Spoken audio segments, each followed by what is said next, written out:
With a crawling speed of just 3.7 millimeters per second, the snail, one of the slowest creatures on Earth, is surprisingly at the heart of a rapidly growing processing industry worth over $4 billion. But have you ever wondered, how are millions of tons of snails harvested and processed each year?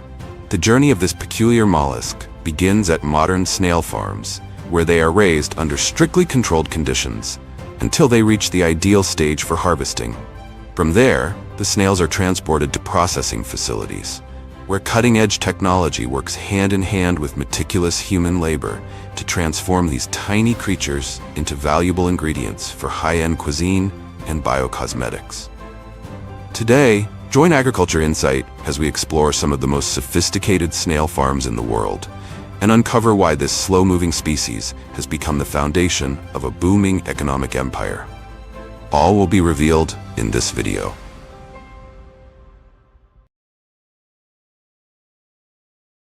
In the global snail race, France leads the way with an annual production of thousands of tons, contributing tens of millions of dollars to the economy. Snail meat is tender, slightly chewy, and subtly sweet, often prepared with garlic butter and herbs to become the iconic escargot, a symbol of French haute cuisine. The country's snail farming industry is thriving, with hundreds of professional farms turning this slow-moving creature into a refined element of French culture. $500 to $1,000 per kilogram once refined. And like all extraordinary stories, this one has a beginning. For snails, it starts in specialized farms, where humans create the perfect slimy paradise for this liquid gold to be born from the slowest crawl on Earth. And every fascinating story has its beginning. For snails, it starts at specialized farms, where humans create the perfect slimy paradise for that golden liquid to be born from the slowest crawl on Earth. Nowadays, one of the most popular and efficient methods for snail farming is the semi-natural model, breeding indoors and growing outdoors. This approach allows for better control during the sensitive early stages, while taking advantage of natural conditions to promote faster, healthier growth and maximize cost efficiency. The very first step in the production journey may seem simple, but it is absolutely critical: the careful selection of parent snails. The chosen individuals must be healthy, evenly developed, with strong, intact shells and no deformities, to ensure the quality of the breeding stock right from the start. In nature, snails reproduce most actively at the end of spring, when the air is warm and humidity is high. However, in modern farms, it's possible to regulate temperature, lighting, and humidity to encourage year-round breeding, significantly boosting productivity. And although snails are hermaphrodites, each one possessing both male and female reproductive organs, they still require a partner for cross-fertilization. During mating season, they slowly approach each other, engaging in a courtship ritual of gentle touches and graceful spirals, a silent dance that can last for hours. The climax comes when they exchange sperm through a structure called a love dart, one of the most bizarre mating behaviors in the animal kingdom. After mating, snails lay their eggs in clusters within pre-prepared soil trays. Each snail can lay dozens to hundreds of eggs, typically choosing soft, moist, and secluded spots to ensure safety. The soil in the trays is cleaned, lightly moistened, and placed in quiet, low-light areas to create a secure environment for egg laying. Once the eggs are laid, the mother snail usually covers them with a thin layer of soil as a natural form of protection. However, in industrial farming settings, the farmer will promptly locate and gently collect each clutch of eggs, taking care not to break or disturb their structure, and place them into foam boxes lined with loose, moist soil. Although the eggs do not require maternal care, they are highly sensitive to environmental changes.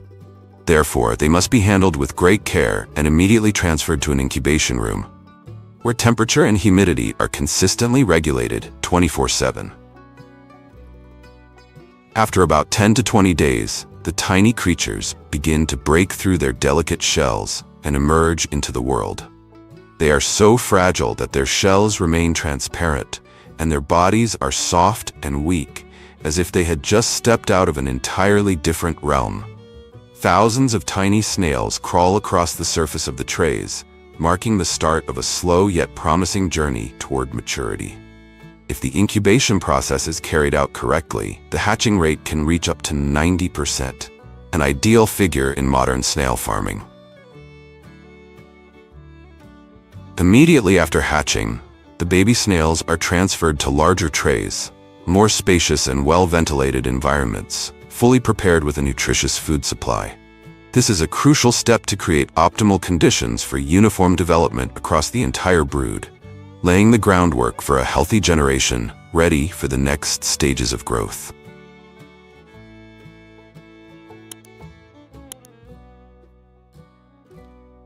Once they are strong enough, these tiny residents are released into lush vegetable fields, marking the beginning of an entirely new chapter in their development journey. To prepare for this stage, farmers use specialized tractors equipped with sharp plow blades and powerful tilling systems to break up the soil, making it loose, aerated, and moisture retentive. They then evenly sow seeds across the field with vegetables like mustard greens, leafy Chinese cabbage, or navacol, soft, sweet leaf varieties that snails particularly enjoy. After just 10 to 15 days, the fields come alive with a carpet of tender, green sprouts. An automated sprinkler system is activated regularly to keep both the soil and foliage consistently cool and moist. Between the rows of vegetables, large wooden boards are placed, not only to provide natural shade and reduce soil surface temperature, but also to serve as cool shelters for the snails later on. Once all conditions are ready, the nursery trays are gently opened, and the young snails are released onto the beds of tender greens. Fresh air, soft light, and a rich plant ecosystem now become their ideal habitat for continued growth. Each snail begins exploring this new space, slowly crawling over leaves and nibbling bit by bit. A single snail can consume dozens of leaves per day, a steady, energetic process of growth. From around day 80 onward, as the snails begin to reach maturity, their nutritional needs increase. By this time, the vegetable beds are often depleted and no longer sufficient to support optimal development. To maintain their growth rate, farmers begin adding supplemental feed, a blend of bran, cornmeal, minerals, and light nutritional additives, spread evenly between the rows so that all snails have access. By day 100 to 120, the snails have fully matured. They cling to the undersides of the wooden boards, avoiding the sun and resting. These boards have now become more than just shade. They are natural. Across the lush green fields now lined with wooden shelter boards, farmers carefully remove each snail by hand, taking great care not to crack the shell or injure the delicate soft body. They move slowly, bending close to the ground, thoroughly inspecting each crevice and cluster of vegetation to ensure no snail is overlooked. With patient hands and observant eyes, each snail is gently lifted, as if harvesting living gems quietly nurtured by nature over hundreds of days. Immediately after collection, thousands of snails are brought to the cleaning area. Here, the farmers begin washing them, an essential step to remove slime, dirt, and debris from the shells. Under streams of cool water from low-pressure spray nozzles, each snail is gently rinsed, both to clean them and to help them recover from the stress of harvest. After being cleaned, the snails are placed in ventilated mesh trays or baskets to drain and are fasted for about 24 hours to purge waste from their digestive systems, an important step to ensure hygiene and the quality of the final product.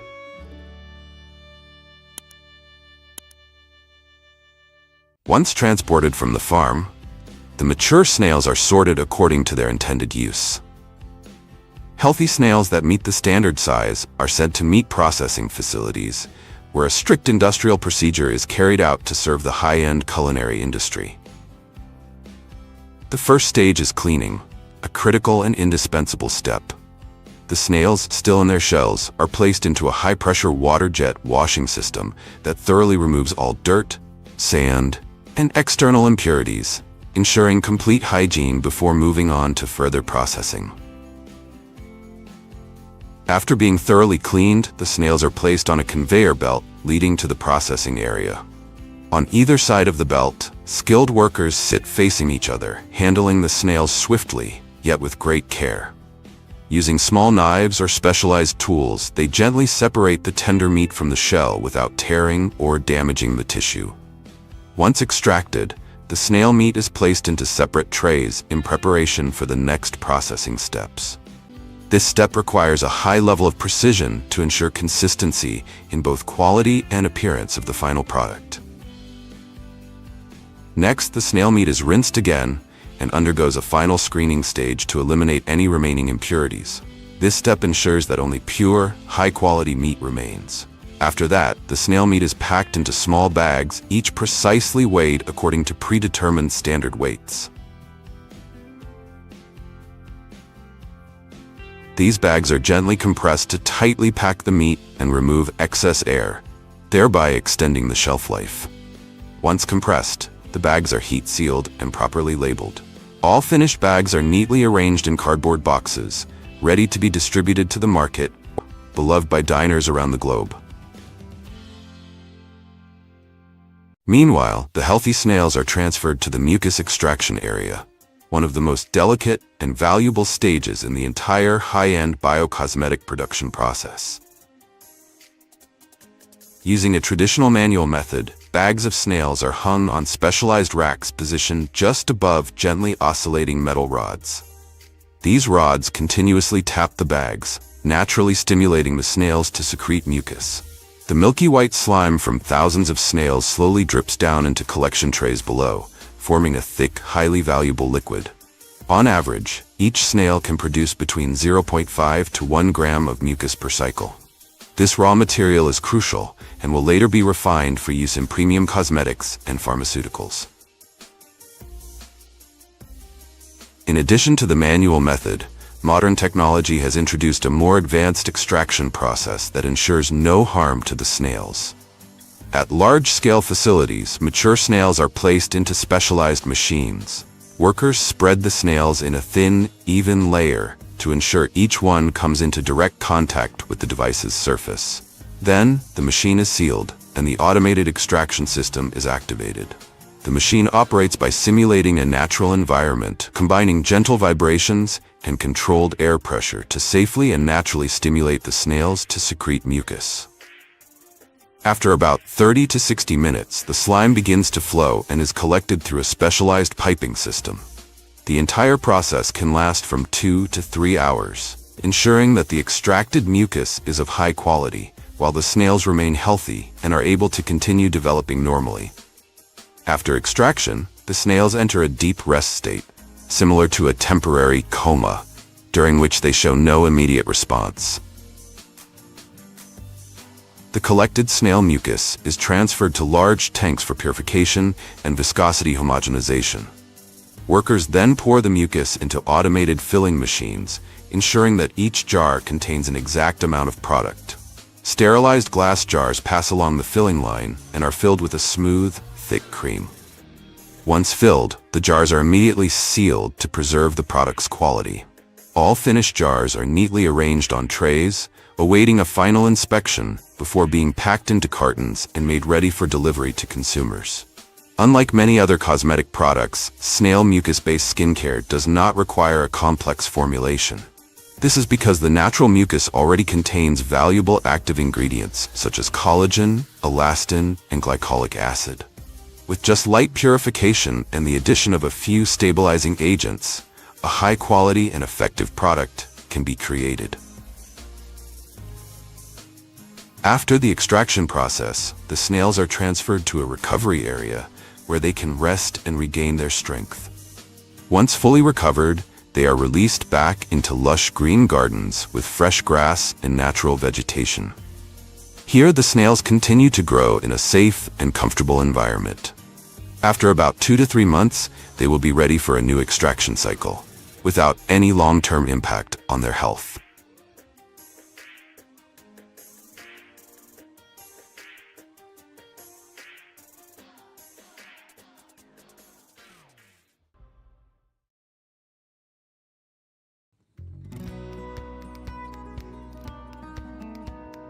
Modern silkworm farming and silk production today represent a true revolution, far beyond the traditional, manual methods that existed for thousands of years.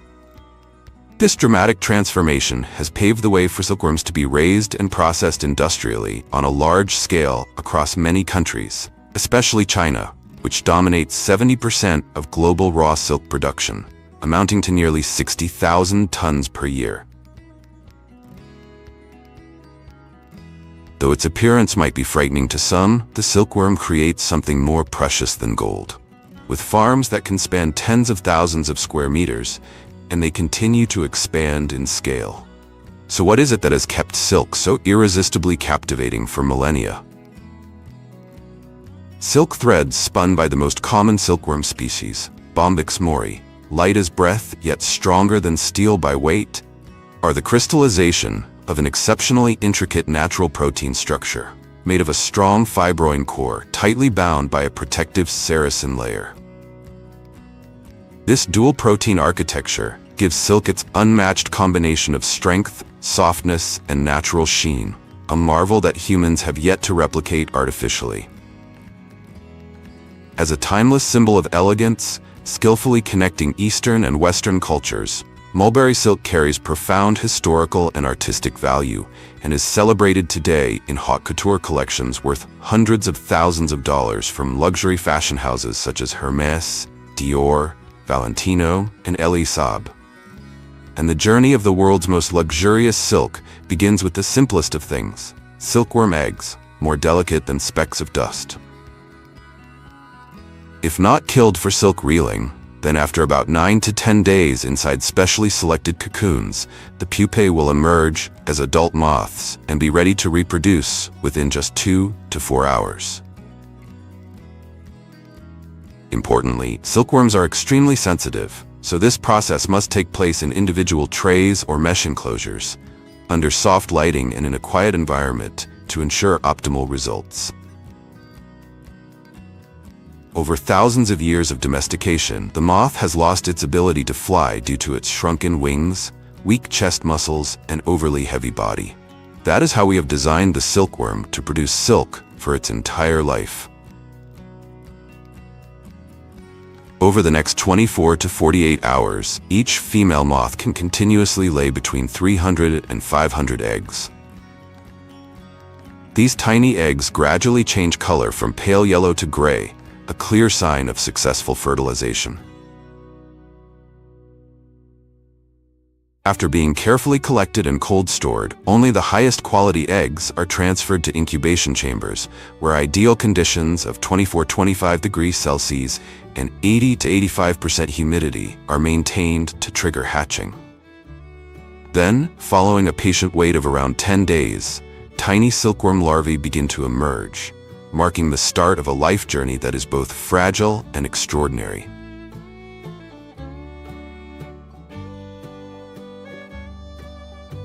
In the early stage rearing phase, newly hatched silkworms are transferred into flat trays at a density of approximately 1,500 to 2,000 larvae per square meter, where they are carefully incubated for 4 to 5 days to help them adapt to their new environment.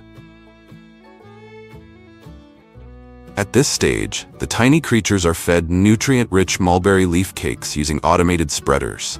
They feed continuously, day and night, growing rapidly with each passing day, much like popcorn kernels bursting in a hot pan.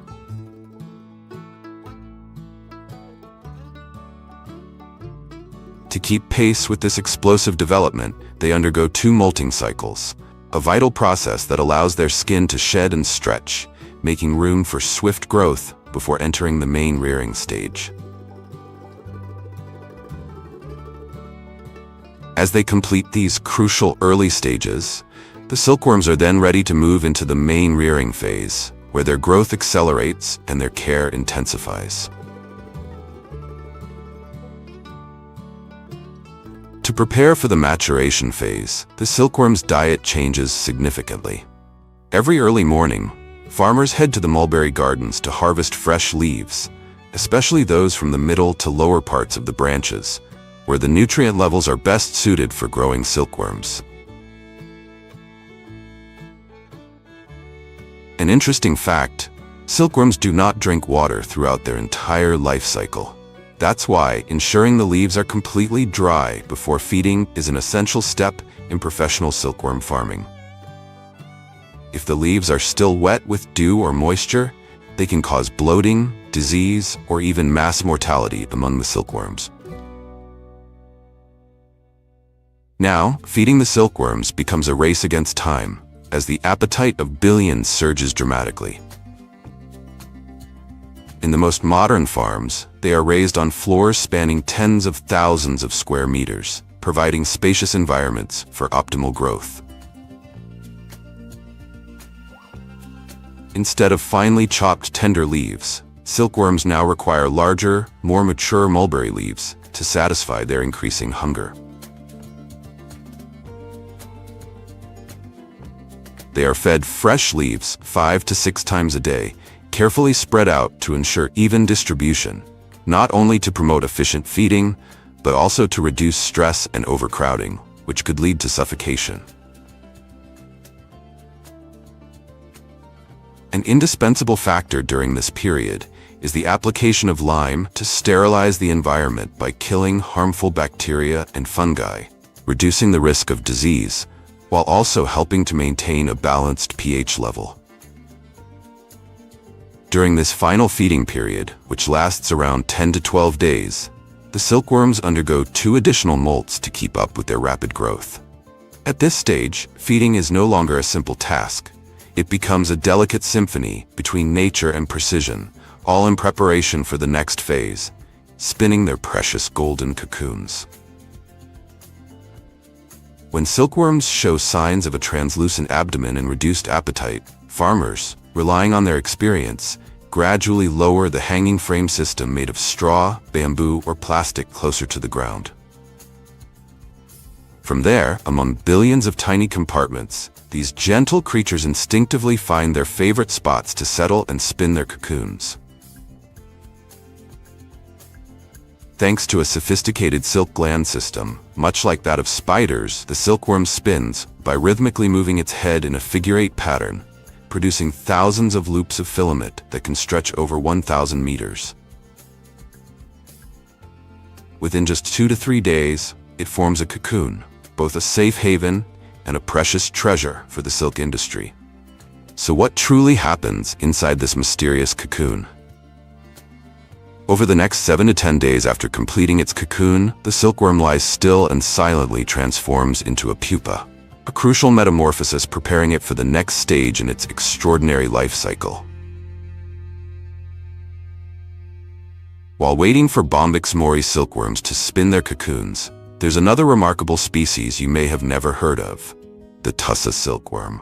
Renowned for its wild silk threads that are 2 to 3 times stronger than those of its domesticated cousin. Moths harvested from the previous season are stored in hundreds of separate cages, ensuring stable environmental conditions to maintain their health and reproductive ability. They are then evenly released onto hanging racks inside the rearing cages, where they have space to fly freely and mate naturally. After about 3 to 5 days, an important technique involves farmers gently shaking the racks with sticks to dislodge pollen, stimulating more effective mating and increasing egg fertilization rates. Unlike cultivated silkworms that feed exclusively on mulberry leaves, tussa silkworm eggs hatch into larvae that are raised to maturity on oak, elm, or wild apple leaves. A defining difference is that tussa silkworms are usually allowed to complete their life cycle and emerge as moths, ensuring genetic diversity and supporting long-term sustainability rather than prioritizing silk yield alone. Thanks to its rich texture, natural golden hue, and ethical appeal, premium wild tussa silk is typically reserved for luxury fashion or bespoke works of art, with some final creations commanding prices in the millions. After days of hard work and patient waiting, it's finally time for farmers to reap the rewards of their labor. In the past, silkworm cocoons were harvested entirely by hand, farmers would skillfully pluck each cocoon from the bamboo frames using. Today, semi-automatic hand-operated machines and fully automated cocoon harvesters are widely used, increasing harvesting speed by 5 to 10 times compared to manual methods, minimizing loss, and ensuring uniform cocoon quality. This marks a crucial transformation that helps modernize the silk industry and expand its reach to global markets. And from here, the fate of each cocoon and the silkworm pupa inside takes one of two paths. A fortunate few will continue their life cycle, emerging as moths to produce eggs for the next season. The rest are sent to the factory, where their golden threads are transformed into luxurious silk.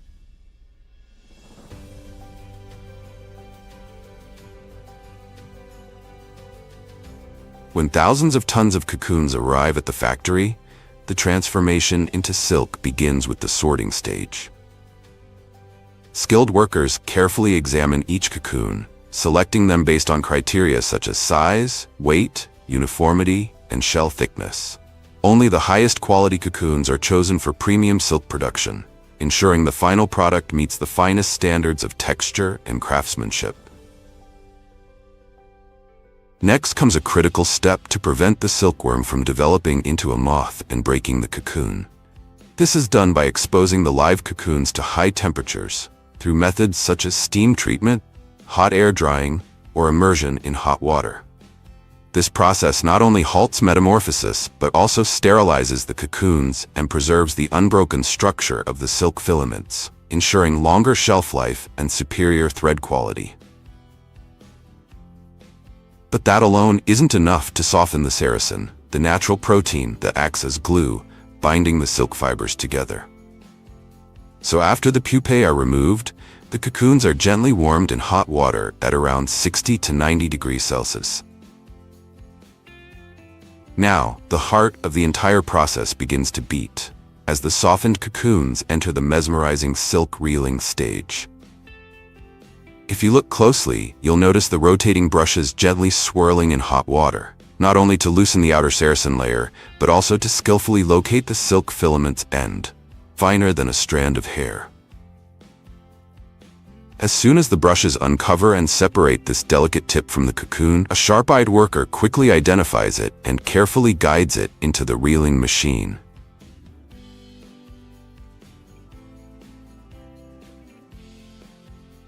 From there, shimmering strands flow like a silver stream, each formed by combining threads from 5 to 10 cocoons and wound evenly onto spools. Though a single cocoon can yield up to 1,000 meters of silk, it takes between 2,500 to 3,000 cocoons to produce just half a kilogram of raw silk, the precious material behind the world's finest silks. Once the raw silk threads are drawn, they move on to the twisting stage, where multiple fine filaments are gently spun together to enhance their strength, consistency, and suitability for weaving. This is also the moment when skilled artisans can blend different silk types to create unique textures, desired thicknesses, or subtle variations in color and sheen. Interestingly, the twisting density of silk is entirely different from that of wool or alpaca fiber. Animal fibers, being shorter and more fragile, require a tighter twist to ensure durability. In contrast, silk filaments are naturally long, smooth, and lustrous, needing only a gentle twist to preserve their signature drape, softness, and shimmer. This delicate balance gives each silk thread a soul of its own, shaping not only the texture, but also the emotion and elegance of the fabric it will soon become. However, to truly reach their full potential, the freshly spun silk threads must undergo a special transformation, the degumming process. This is done by soaking the twisted threads in warm water mixed with a mild, alkaline solution. As the saracen slowly dissolves, what remains is the pure essence of silk, lighter, softer, and unbelievably smooth. In that very moment, the thread awakens, no longer raw fiber, but a living material ready to become something magical. Before being placed on the loom, premium silk threads undergo a special step, yarn dyeing, a moment when artisans breathe soul into each living strand of silk. Each bundle of silk is soaked in a dye bath for 4 to 6 hours, where natural colorants, extracted from indigo leaves, pomegranate rinds, rosewood, or sappanwood roots, seep deep into the fibers. This traditional yarn dyeing technique forms the foundation for intricate woven patterns, such as ikat or brocade. Meanwhile, for solid-colored silks or hand-painted fabrics, the entire cloth is dyed after weaving, creating flowing layers of color that blend harmoniously, soft and fluid like water. After the dyeing process, the premium silk threads are ready to enter their final stage, weaving. Depending on the intended use and local traditions, the silk may be woven on traditional handlooms or modern industrial machines. Regardless of the method, this is the moment when thousands of threads move rhythmically, crisscrossing, undulating, flowing with softness yet precision, to form smooth, lustrous sheets of silk. Each woven fabric is no longer just a material. It is a living artwork, ready to become garments, art pieces, or one-of-a-kind handcrafted masterpieces.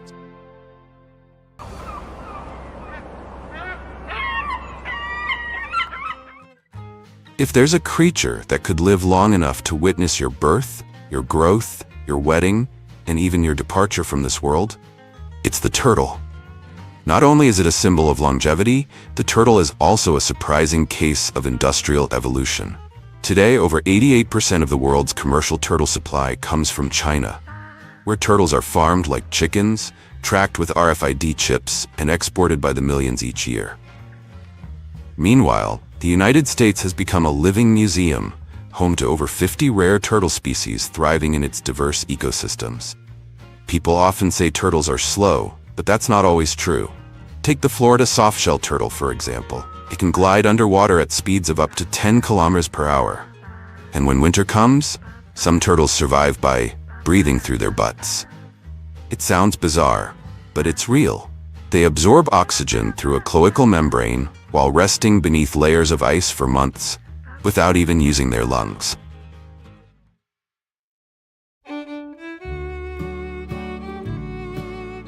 Not every turtle gets chosen to become a future parent for the next generation on collection process.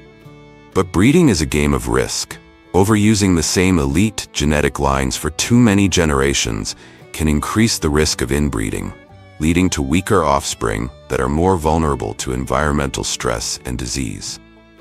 Once selected, softshell turtles enter a special preparation phase. They are transferred to semi-natural ponds with water depths of 30 to 40 centimeters and constant flow to mimic natural living conditions. Here, the future mothers are nourished with high-protein diets, minced fresh fish, apple snails, chicken liver, combined with regular supplements of calcium and minerals.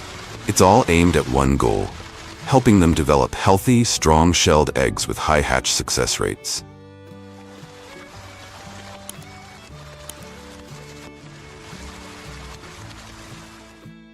Unlike geese or ducks, where hatchlings are cared for, led by their mother to forage just moments after hatching, a mother turtle never gets to meet her young.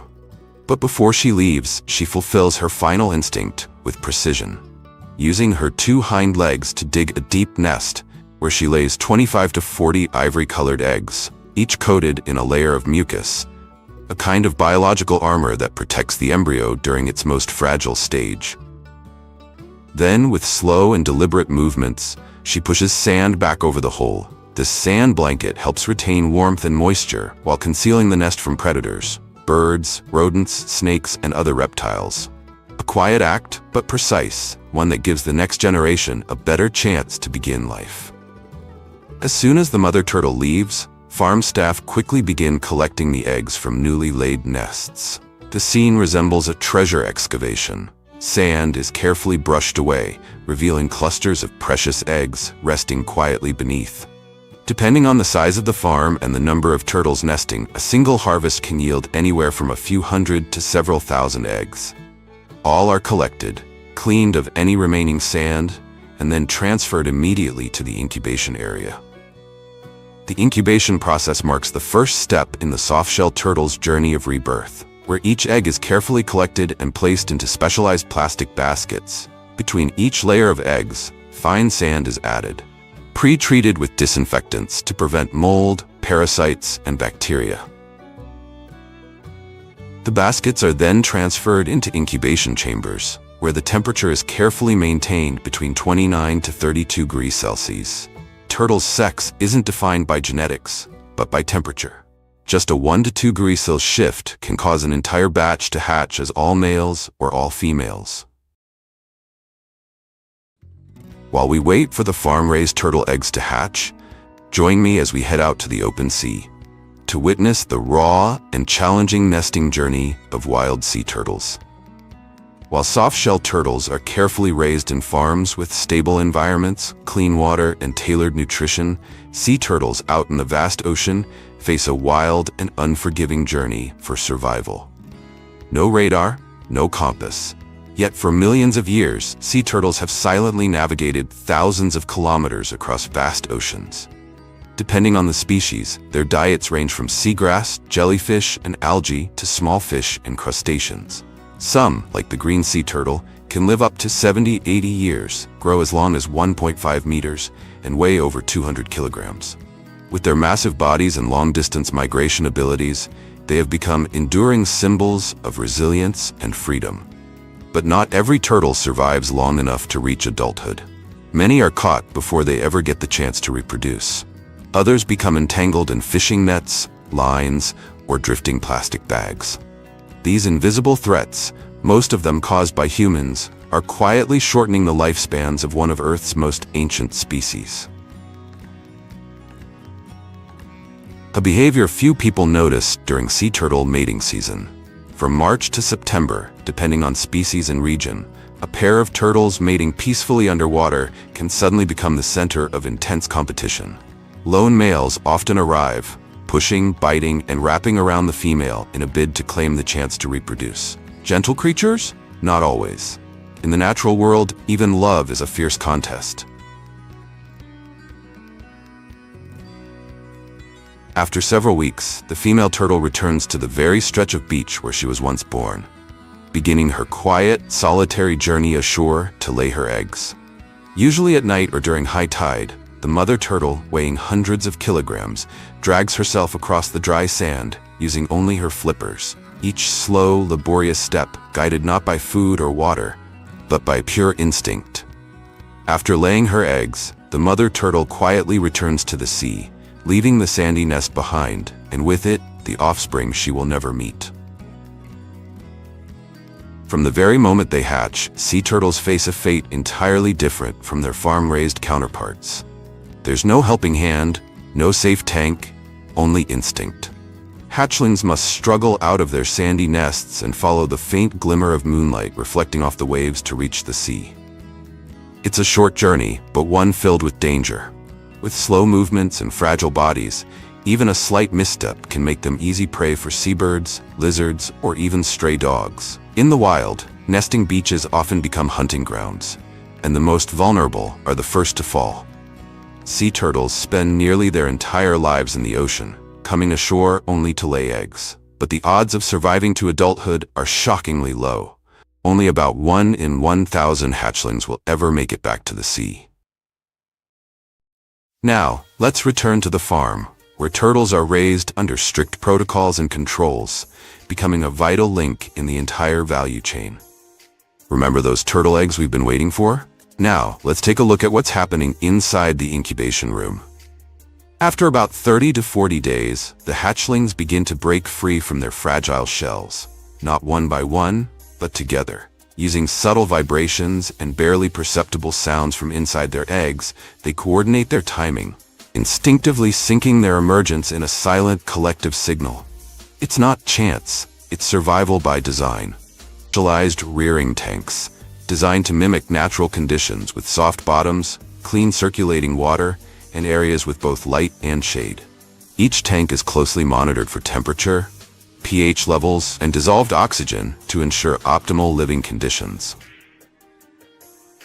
After around 4 to 5 years of rearing, An adult turtle can consume between 300 to 500 grams of food per day, depending on the weather and its body size.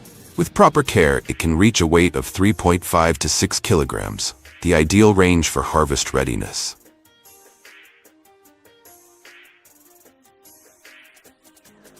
When harvest season arrives, the once still surface of the pond comes alive. Work begins at first light while the sun is still hidden behind the trees and the water remains quiet and cool. Workers step into the ponds where turtles rest buried beneath thick layers of mud. To avoid shocking the animals or disturbing the water's ecosystem, every movement is slow and deliberate. They use probing sticks to detect subtle motions, watching for ripples, rising bubbles, or faint trails, each a clue. Once located, turtles are gently lifted using gloved hands or long-handled nets. Larger individuals often rest deeper, requiring workers to patiently dig through fine mud, with movements that are both precise and firm. Each turtle is rinsed to remove excess mud, then placed in mesh holding cages submerged in the water. In many areas, harvesting requires official permits, and surprise inspections are common. Violations can result in the entire stock being confiscated, abruptly ending a rearing cycle that took 4 to 5 years to complete. After being brought ashore, the soft-shell turtles are moved to a preliminary cleaning area, where all mud and debris clinging to their bodies are thoroughly removed. The entire cleaning process is carried out quickly and continuously to avoid stressing the turtles, which could lead to dehydration, reduced muscle firmness, and ultimately, lower commercial value. Depending on size, each container typically holds 4 to 6 individuals. These containers are then transported directly to wholesale markets or major collection points, where buyers are ready to inspect, weigh, and appraise each turtle. With an average weight of 3.5 to 6 kilograms, adult turtles can sell for $60 to $90 each. Healthy turtles with strong reflexes and no visible scratches are always priced higher.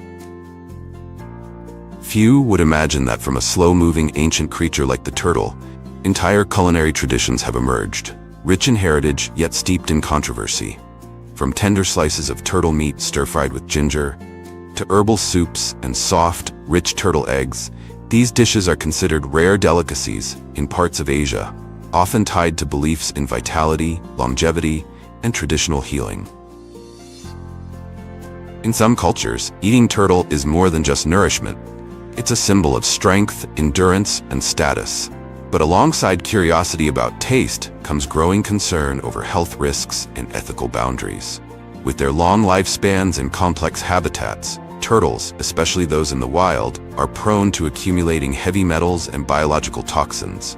Without strict regulation, these can pose serious risks to consumers.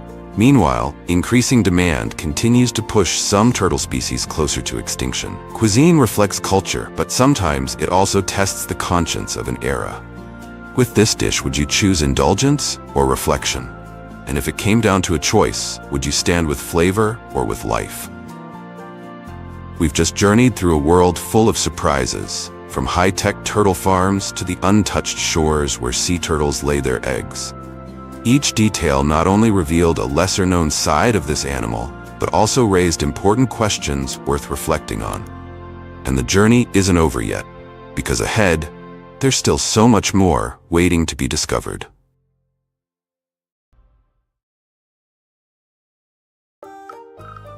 There's a strange truth about the pufferfish. Most of its body is water. When threatened, it quickly gulps seawater into its belly, swelling up to 2 or 3 times its size, like a living balloon drifting through the ocean. But its defense is not just about appearance. Inside, the pufferfish accumulates a neurotoxin that's thousands of times more potent than cyanide, absorbed through its natural food chain. It's a bizarre and dangerous sphere, enough to make any predator think twice. Under human hands, however, the pufferfish enters a different story. It becomes a dish that symbolizes both refinement and risk. Just one wrong slice of the knife and a fine meal can turn into tragedy. Yet in Japan, people still eat pufferfish as a way to test their own limits. Every year, over 10,000 tons are consumed, served in sashimi slices so thin they're almost transparent. a moment where taste and nerve face an invisible challenge. Out in the wild, the pufferfish plays a completely different role. Pods of dolphins don't hunt pufferfish for survival. They do it for pleasure. They pass the fish around, carefully provoking it to puff up and release just enough tetrodotoxin to trigger a light, trance-like high. For dolphins, it's like a little recreational game in the middle of the vast ocean.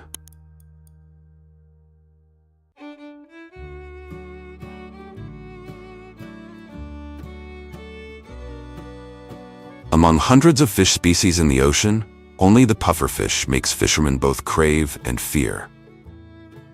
Tuna demands speed. Mackerel can be caught by simply surrounding them with nets.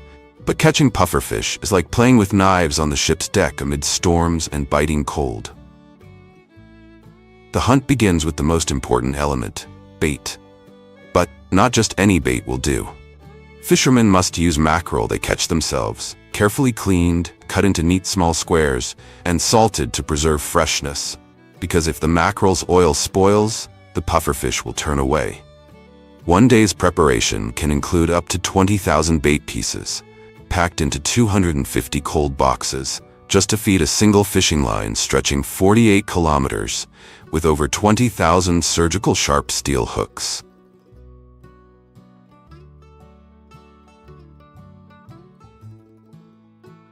Once the bait is ready, the lines are cast into the sea. Tens of thousands of hooks sinking like an invisible net beneath the waves. But the risks start here. A strong wind can shift the lines, or a lost marker buoy can mean losing hundreds of hooks, worth thousands of dollars, swept away by the sea. Many fishermen have gone bankrupt because of a sudden storm. So why do they still risk fishing pufferfish? Simply because, if lucky, a single season can change their lives.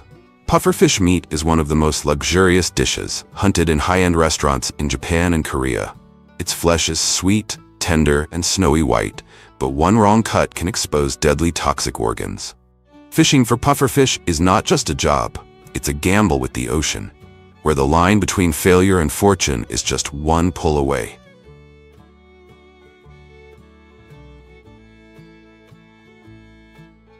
As soon as the pufferfish is hauled aboard, everything switches to emergency mode. The fish is processed and frozen immediately on the boat at -40 degrees Celsius, because even a delay of a few hours can cause the meat to discolor, lose freshness, and plummet in value. Each fish is carefully packed into 10-kilogram boxes, layered in the freezer compartment like artificial ice amidst the ocean.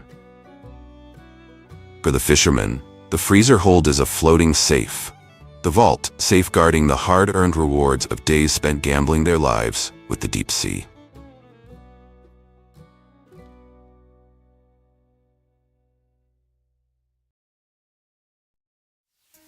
Alongside wild harvesting, Japan has developed a closed-system pufferfish farming industry to ensure a sustainable supply. This is an exceptionally sensitive sector. Only licensed farms are permitted to raise pufferfish because these fish are not just food, but creatures carrying dangerous toxins. The process begins with one of the most critical steps, artificial fertilization. During breeding season, farmers gently stroke the fish's belly to collect eggs and sperm, a task that seems simple but is actually an art, as even a slight mistake can shock and kill the fish instantly. Fertilized eggs are transferred into separate incubation tanks, where water temperature and cleanliness are tightly controlled every hour. In colder water, eggs take up to a week to develop. In warmer water, only 3 to 4 days. But the risk of fry mortality rises exponentially. The entire process is kept as closely guarded as a national secret, because in the world of pufferfish, whoever holds the breeding formula holds the key to a billion-dollar industry. Raising pufferfish isn't just fish farming, it's a high-stakes mental game with one of the ocean's most sensitive creatures. Feeding them isn't as simple as tossing food into the water. It's a precise ritual demanding absolute accuracy. Unlike tilapia or sea bass, species that'll eat just about anything tossed into their tanks, Pufferfish are incredibly picky eaters. Their diet resembles a gourmet meal. Fresh mackerel cut into small pieces, lightly prepared live shrimp, and sometimes high-protein formulated feed, all measured to the exact gram. At certain stages, pufferfish even consume small goldfish, live shrimp, or marine worms, delicacies specially chosen to stimulate their natural hunting instincts. Young pufferfish are raised indoors in closed environments. As they grow, they're transferred to outdoor tanks or sea cages where they swim freely, but under strict supervision. The difference lies in how close they are to nature, but wherever they are, farmers must engage in a chess match of wits with one of the ocean's deadliest fish.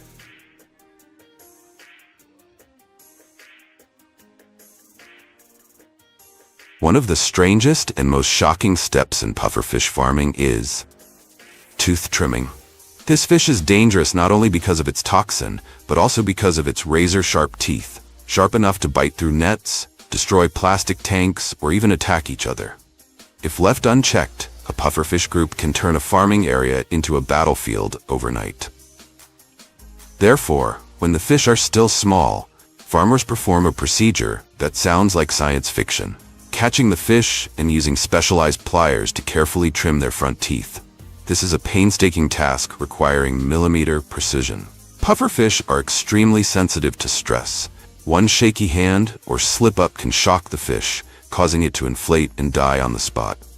This isn't just tooth trimming, it's cutting away a piece of the fish's wild nature, transforming a creature known as a biological bomb into a luxury delicacy.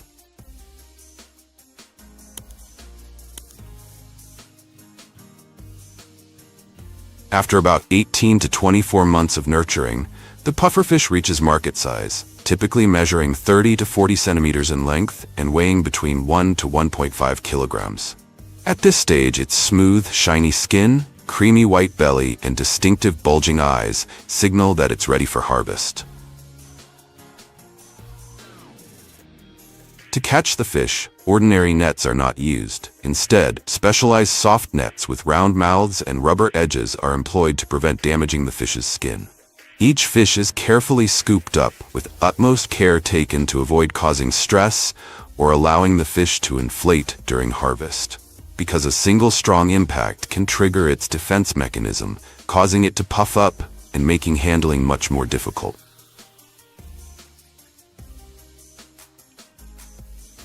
After being carefully scooped up, the pufferfish are brought ashore for sorting, according to very strict standards. Fish measuring around 40 centimeters in length, weighing between 1 to 1.5 kilograms, and in perfect health, are carefully selected. These premium specimens are often put up for public auction at very high prices. Exceptional quality pufferfish can sell for thousands of dollars per fish, especially larger, healthier individuals with clear provenance.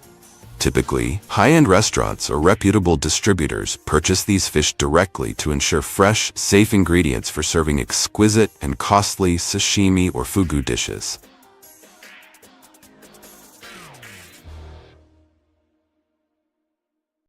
In Japan, pufferfish preparation is a highly regulated field, and only those holding a fugu license, a nationally certified qualification specifically for handling pufferfish, are permitted to perform it. To obtain this license, chefs must undergo years of training and pass an extremely rigorous examination that includes practical tests on filleting techniques, identifying toxic organs, and ensuring safe handling. Before entering the delicate preparation stage, where a single wrong cut could be fatal, many Japanese chefs follow a ritual that may sound unusual, feeding the pufferfish carrots and chili peppers. Carrots serve not just as food, but as a key cleanser for the fish's digestive system, helping to flush out impurities from the intestines and minimize risks during dissection. Chili peppers act as a natural anesthetic, calming the fish and preventing it from puffing up, a reflex that could turn the entire process into a disaster.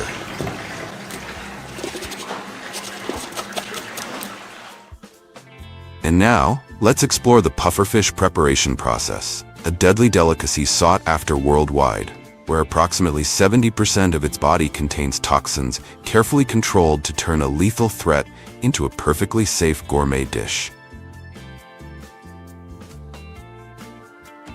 The process begins with a gentle incision on the fish's head, a crucial step that helps to paralyze the fish, reduce stress, and prevent it from inflating suddenly during handling. The craftsman continues by carefully removing all the sharp fins. However, instead of being discarded, these fins are often preserved to be used as decorative elements or incorporated into traditional Japanese dishes like tsukudani, a savory, flavorful dish served with rice, making full use of every part of this unique fish. Immediately after, the mouth is carefully removed because the fish's salivary glands also contain toxins. This step also reduces the risk of injury during processing and prevents the fish from biting, ensuring the safety of the handler.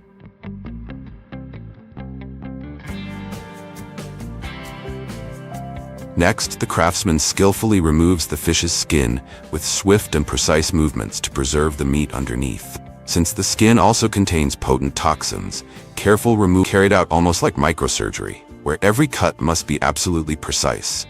Importantly, pufferfish internal organs are not discarded as ordinary waste. They must be collected, sealed as high-level hazardous material, and disposed of according to strict procedures.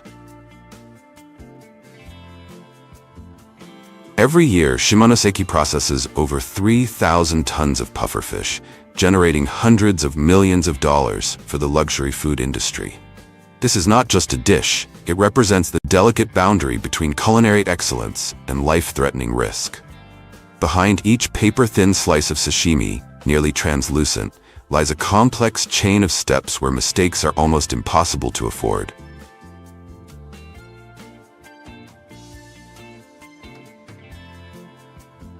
Pufferfish meat doesn't explode on the palate like Wagyu beef or offer the rich fattiness of salmon. Instead, it carries a different kind of delicacy, chewy, crisp, and refreshingly light, leaving a cool, clean finish on the tongue, as if you're tasting a slice of the ocean freshly cut at dawn. In high-end fugu restaurants in Japan, sashimi is often arranged in the shape of a chrysanthemum, a symbol of purity and a subtle reminder of the thin line between life and death. The slices are so thin they're almost transparent, shimmering on the plate like petals kissed by morning dew. Eating a piece of pufferfish sashimi isn't just a taste experience. It's a testament to the chef's absolute precision, because one misplaced cut could turn the meal into a matter of fate.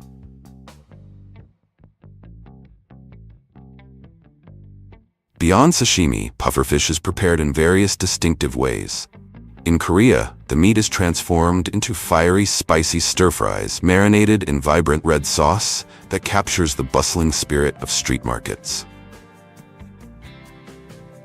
If you're a fan of pufferfish hot pot, each pot is more than just a meal. It's a rich experience filled with the delicate taste of the sea and meticulous preparation. The clear, savory broth blends perfectly with fresh, tender pieces of pufferfish, offering a warm yet light sensation that awakens all your senses.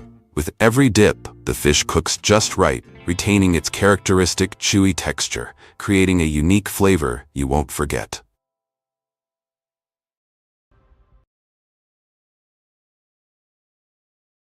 If China is considered the scallop processing factory of the world, responsible for over 80% of global exports, then the United States is undoubtedly the most vibrant consumer market, where scallops are hailed as the stars of the seafood table, often fetching premium prices. Unlike other mollusks that passively await their fate, scallops are rare aquatic rebels. They snap their shells to jet across the ocean floor like tiny rockets.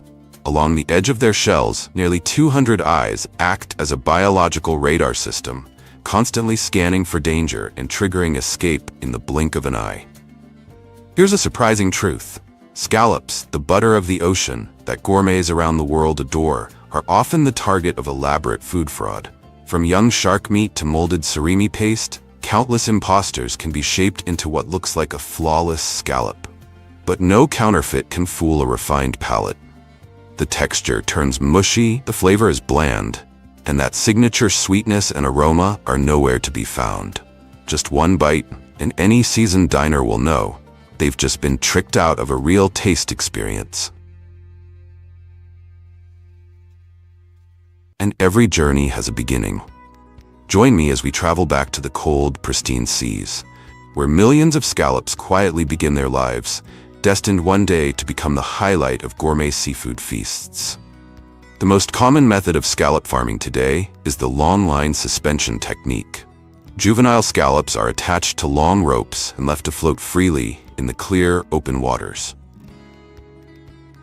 At depths of around 15 meters, hundreds of scallop lines sway gently with the current, forming a vast and untouched underwater farm. For nearly a year, each scallop grows silently in the frigid ocean, absorbing nutrients carried by the currents. No filtration tanks, no metal cages, just the harshness of nature itself shaping sweet, firm, umami-rich meat, one layer at a time.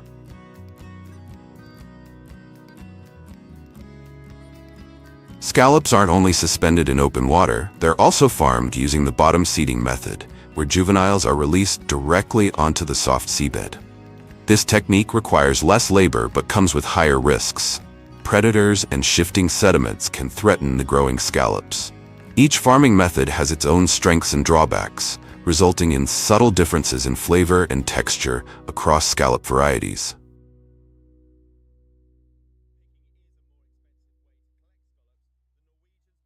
Longline harvesting marks the most rewarding moment of the entire farming cycle.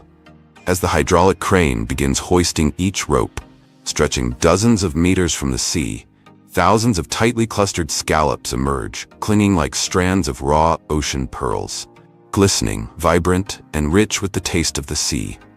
Each heavy, rope-laden haul is the culmination of nearly a year of growth amid waves and frigid ocean currents. If longline harvesting is a dazzling performance of living pearl strands suspended in crystal-clear waters, then bottom-seeded scallop harvesting is a quiet yet spectacular act of digging gems from the mud. Specialized vessels lower metal dredges, equipped with toothed bars and wheels, to the seabed, then slowly drag them across carefully surveyed terrain. Each gentle sweep lifts the soft sediment layer, revealing scallops hidden below, clinging firmly to the ocean floor.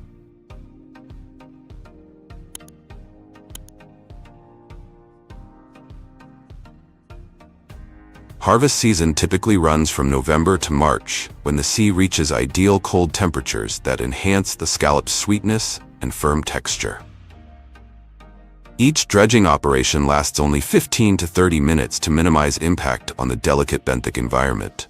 On average, a single haul yields between 500 and 700 kilograms of scallops, depending on sediment thickness and population density. It's an art form, not as forceful as king crab hunting, nor as frantic as anchovy fishing, but slow, steady, and almost meditative, like hand-harvesting rice from the depths of the sea. As soon as the dredges and long lines are hauled aboard, thousands of shimmering scallops crowd together in heavy mesh bags. But the journey doesn't end there. On deck, fishermen begin removing the scallops by hand, a process that must be swift yet delicate to avoid cracking the fragile shells. The scallops are then poured into clean seawater troughs for a quick rinse, washing away any remaining sand, silt, or debris from their journey up from the depths. Each batch is scooped out, weighed manually on site, and transferred into specialized plastic containers, clearly labeled with trip details, harvest area, and date.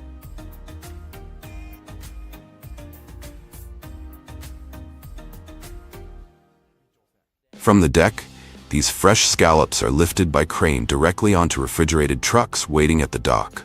Within hours, they're en route to processing facilities, where a state-of-the-art system begins, preparing these pearls of the sea to grace dining tables around the globe. The scallop cleaning process in factories requires far greater precision than with other mollusks.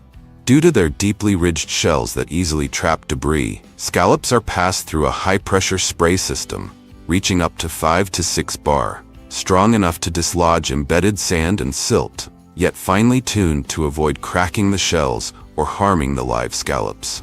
Unlike oysters or mussels with thick, robust shells, Scallops are more delicate and prone to damage, making every second of water pressure a calculated balance. This stage is both a science and an art, ensuring absolute cleanliness while preserving the scallop's freshness and structural integrity. After being thoroughly cleaned, scallops move on to the shelling stage, where precision and speed must work hand in hand to preserve the delicate, sweet meat inside. This is one of the most critical manual steps, requiring human skill that surpasses even machinery. Unlike oysters or clams, which need to be briefly boiled to open, scallops have relatively weak adductor muscles. It preserves the scallop's natural flavor and intact texture, a crucial requirement for premium export markets like the US and Europe. This isn't just processing, it's the art of carving pearls inside the factory. Yet despite its elegance, the task carries risks. Hard shells, sharp blades, and slippery hands mean that even a small mistake can cause injury. That's why workers must wear full protective gear and operate with extreme care at all times.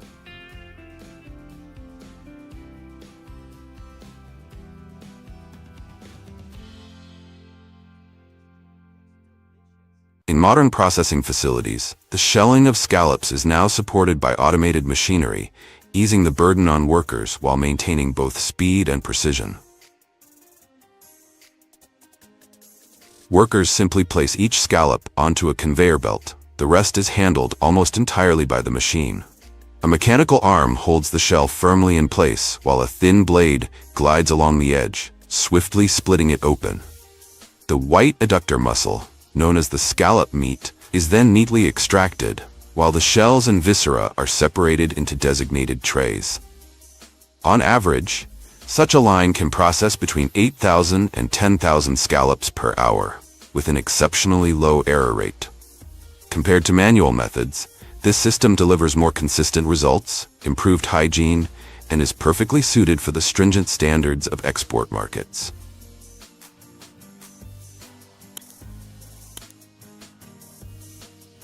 After shelling, the ivory white scallop adductor muscles, the most prized part, move on to a final cleaning stage.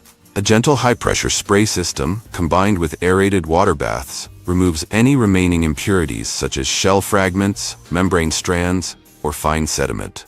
Even after careful processing, tens of thousands of scallops are inspected and meticulously rinsed every hour to ensure each piece meets an almost immaculate level of cleanliness. This step is also what elevates the product to sashimi grade, fresh and clean enough to be consumed raw immediately after thawing. In the scallop processing industry, cleanliness is more than just a standard. It's a matter of pride, of quality, and the key to preserving the highest market value on the global stage. Once cleaned and sorted, fresh scallops are packed directly into specialized plastic containers under chilled conditions. Workers, equipped with protective clothing and sterile gloves, carefully arrange each scallop to preserve its freshness and avoid damage. The containers are then sealed, labeled with traceability information, and stored at 0 to 4 degrees Celsius, ready to be delivered to restaurants, supermarkets, or processing facilities within a short time. This method is commonly used for packaging fresh scallops intended for local markets or short-distance transport.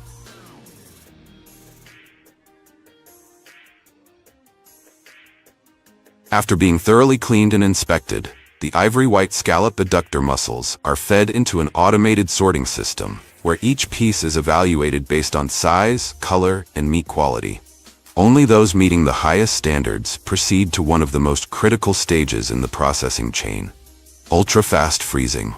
In this stage, the temperature is rapidly lowered to 40 degrees Celsius within just a few minutes.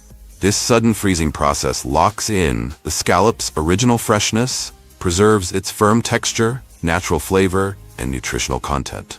At the same time, it forms ultra-fine ice crystals, minimizing tissue damage and preventing moisture loss during thawing, a key requirement for sashimi-grade products. Immediately after freezing, the scallops are transferred to the sorting and packaging system. Here, each piece is automatically scanned and classified by size or weight with high precision. Qualified meats are then portioned by electronic scales, packed into vacuum-sealed pouches or trays, and labeled with full traceability information.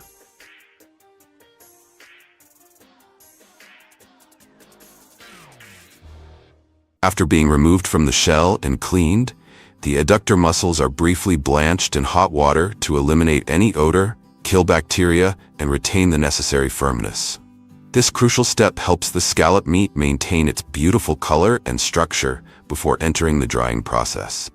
Next, the ivory white scallop meat is either sun-dried naturally or heat-dried in a controlled environment. This process can last from several days to a week, depending on weather conditions and the thickness of the meat. During this time, moisture gradually evaporates, causing the scallop meat to shrink into cylindrical shapes, turn a golden brown color, and emit a rich, distinctive aroma typical of high-quality dried seafood. Once the ideal level of dryness is achieved, the scallops are sorted, packaged, and stored carefully. The final product retains a deep sweetness, high umami, and is a premium ingredient in dishes like porridge, soups, or gourmet seafood broths. Behind the multi-billion-dollar scallop industry lies an invisible mountain. Millions of tons of discarded shells left behind after processing. In Japan alone, more than 200,000 tons of scallop shells are generated annually. Without proper treatment, they pose a serious threat to both marine and terrestrial environments.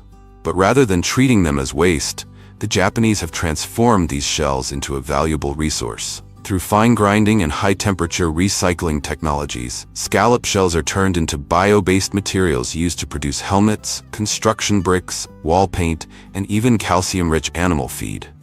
In regions like Hokkaido, local governments have partnered with design companies to create eco-friendly insulation materials, contributing to a green circular economy, where not only the scallop meat, but even its shell is reborn with new value. This is more than just a technological advancement. It's a testament to Japan's masterful approach to sustainable thinking. The journey of the scallop ends with tender, flavorful slices full of refinement. But this is just a small glimpse into the vast world of food. Countless fascinating stories are still waiting to be uncovered. Let's continue the journey to discover what lies ahead.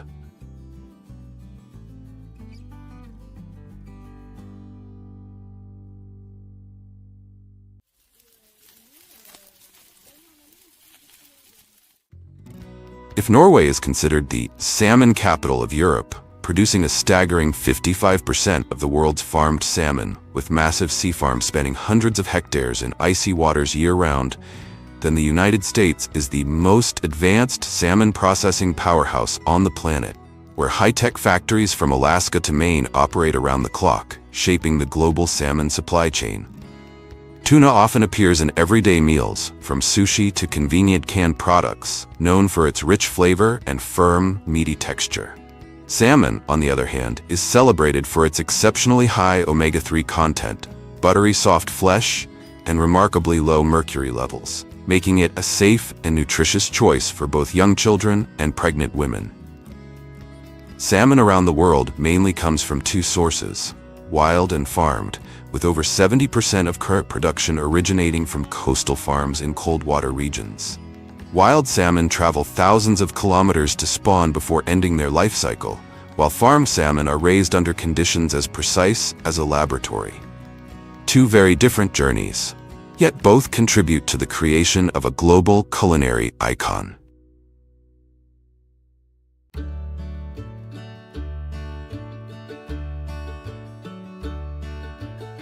Every August, when salmon fishing season reaches its peak, the waters off Nollesen come alive. Fishing fleets line up, slicing through the waves in search of what many call the silver treasure of the sea. When the radar detects a school of salmon beneath the icy surface, the crew springs into action, deploying massive nets that form a wide arc, slowly tightening to trap the entire shoal in a giant pocket.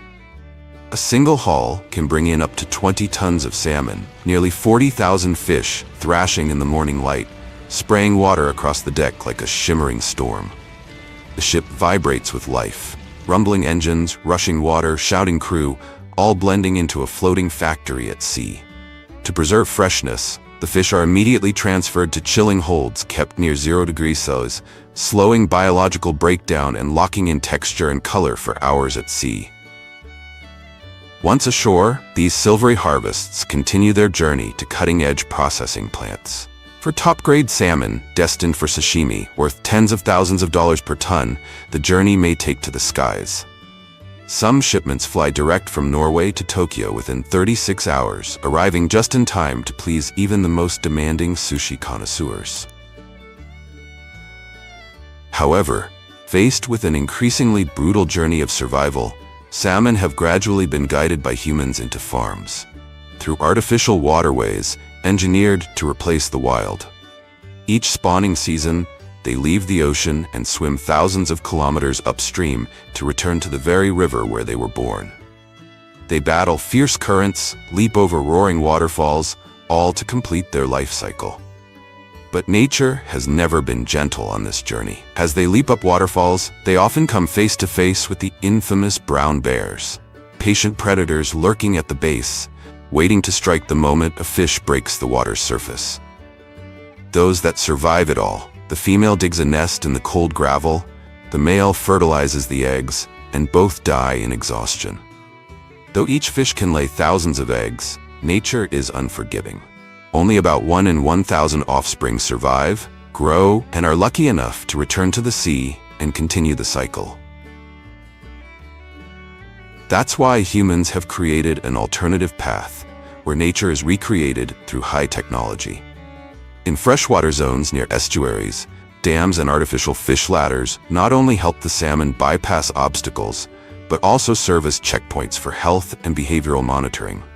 The strongest fish are selected and transferred to specialized tanks, where every condition, from temperature and oxygen to water flow, is precisely controlled, preparing them for the most crucial phase, the collection of eggs and milt, launching a new life cycle under human guidance. In the wild, salmon fertilization is a fierce battle among males, a tense showdown where only the strongest wins. But in fish farms, the process is far more gentle. The only thing the salmon have lost is the chance to choose their own mate. The female is placed on a processing table, where a gentle incision reveals rows of plump, amber-colored eggs, neatly aligned like strands of deep-sea pearls. Depending on the species and size, each fish carries between 2,000 and 10,000 eggs. At the same time, the males are handled with care to extract their milt. Within just 30 to 60 seconds after the eggs are harvested, the sperm must be mixed immediately in a clean, clear tray, free from blood or impurities, as even a single drop can ruin an entire batch. If delayed, the eggs will dry out and lose their ability to be fertilized. While in nature, less than 1% of fertilized salmon eggs survive, in the controlled environment of a hatchery, that success rate can reach up to 90%. The fertilized eggs are immediately transferred into specialized incubation trays, placed within a flowing water system that gently mimics the cool, clear streams where salmon were once born. The water temperature is carefully maintained between 10 to 12 degrees Celsius, refreshingly cold and crystal clear, just enough to awaken the dormant spark of life within each fragile shell. After about 2 weeks, tiny eyes begin to appear inside the eggs, a subtle yet miraculous sign that life is slowly awakening. Around day 45 to 60, the young salmon break free from their shells, entering the sac fry stage, carrying a yolk sac under their belly that sustains them through their first few weeks without the need for food. Once the yolk is absorbed, they transition into the fry stage, where they begin swimming, feeding, and adapting to the flow of water. They are then moved to larger rearing tanks, where every environmental factor is carefully controlled. When they reach about 5 centimeters in length, they're known as fingerlings, still small, but already bearing the shape of mature salmon. At this stage, the process of saltwater acclimation begins. Salt is gradually added to the water, like a gentle reminder of the vast ocean that awaits them. As young salmon grow and begin to take on the distinct shape of a migratory fish, they are moved to brackish water areas near river mouths, a natural transitional environment where fresh water mixes with saltwater, helping them adapt more easily. Salmon are such voracious eaters that they almost never turn down a meal.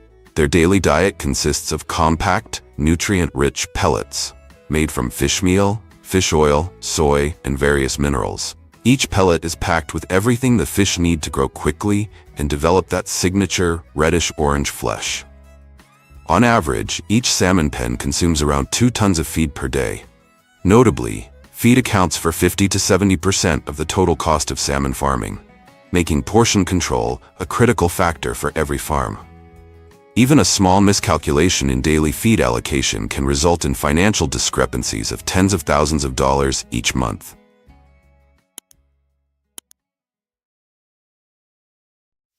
Unlike wild salmon harvesting, which depends on migration seasons and open sea fishing, farmed salmon can be harvested in a much more controlled and proactive manner.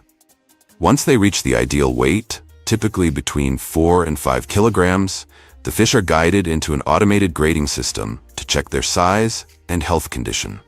Qualified individuals are then pumped directly onto harvesting boats or transferred to onshore processing facilities. The entire process follows a fixed schedule, ensuring a stable, year-round supply without relying on nature's timing. And now, let's step inside the processing plant, the moment we've all been waiting for, where thousands of fully grown salmon are turned into premium food products. Before being filleted, female salmon are carefully examined to harvest their eggs, a key ingredient used in the production of premium caviar.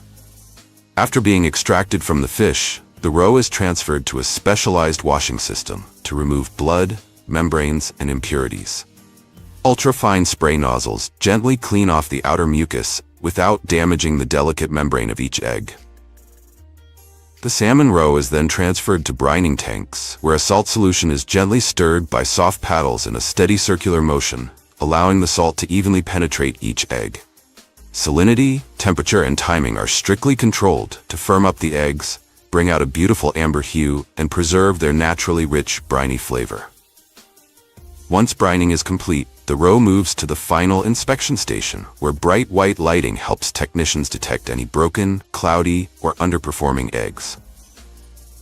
The final product, shimmering, salted pearls, is portioned into specialized tins by automated dosing machines, packed precisely in 200 or 500 grams. Then the tins are chilled and neatly stored, ready to deliver a taste of the ocean to dining tables around the world.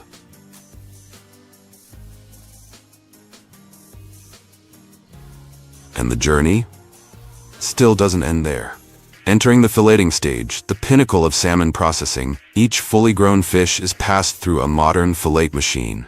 High-speed rotating blades simultaneously remove the backbone and split the fish into 2 symmetrical halves, all while preserving the freshness and integrity of each muscle fiber. For smoked salmon products, the skin is intentionally kept, acting as a natural shield for the meat in the steps that follow. Next, an automatic bone removal system takes over, using ultra-precise clamps to extract any remaining pin bones. The fillets are then scanned by optical sensors that assess color, freshness, and texture. Any pieces that don't meet the standards are instantly removed from the line.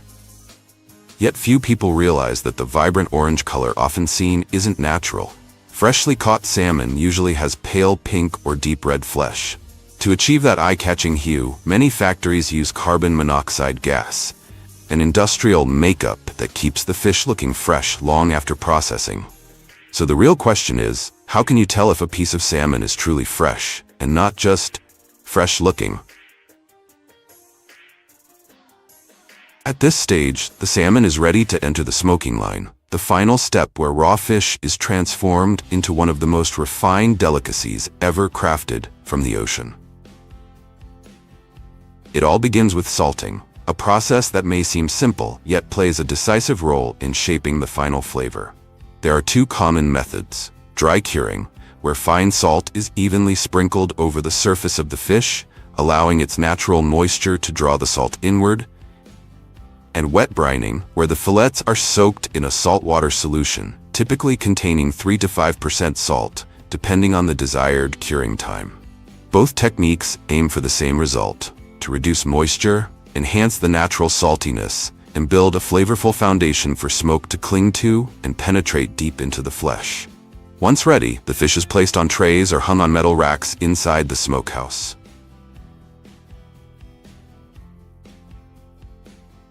Oak, maple, or cherry wood is gently smoldered, releasing thin, warm streams of smoke that weave through each fillet, infusing it with the subtle aroma of both wood and thyme. Depending on the intended product, smoking can last anywhere from 4 hours for a lighter flavor to 24 hours for a richer, deeper profile.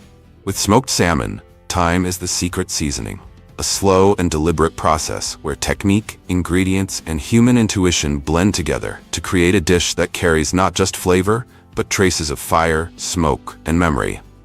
When the smoking process comes to an end, the salmon has fully absorbed the essence of fire and wood, ready to enter its final stage, packaging. Each slice is placed into a vacuum sealing system, where all air is removed to preserve its moisture, texture, and the delicate smokiness that has gently permeated the flesh. From chilly processing facilities in the far north, smoked salmon begins its journey, traveling thousands of kilometers to reach dining tables in Tokyo, Paris, or New York. It's more than just food. It's a culinary voyage, carrying with it the essence of the sea, the warmth of wood smoke, and the craftsmanship of human hands.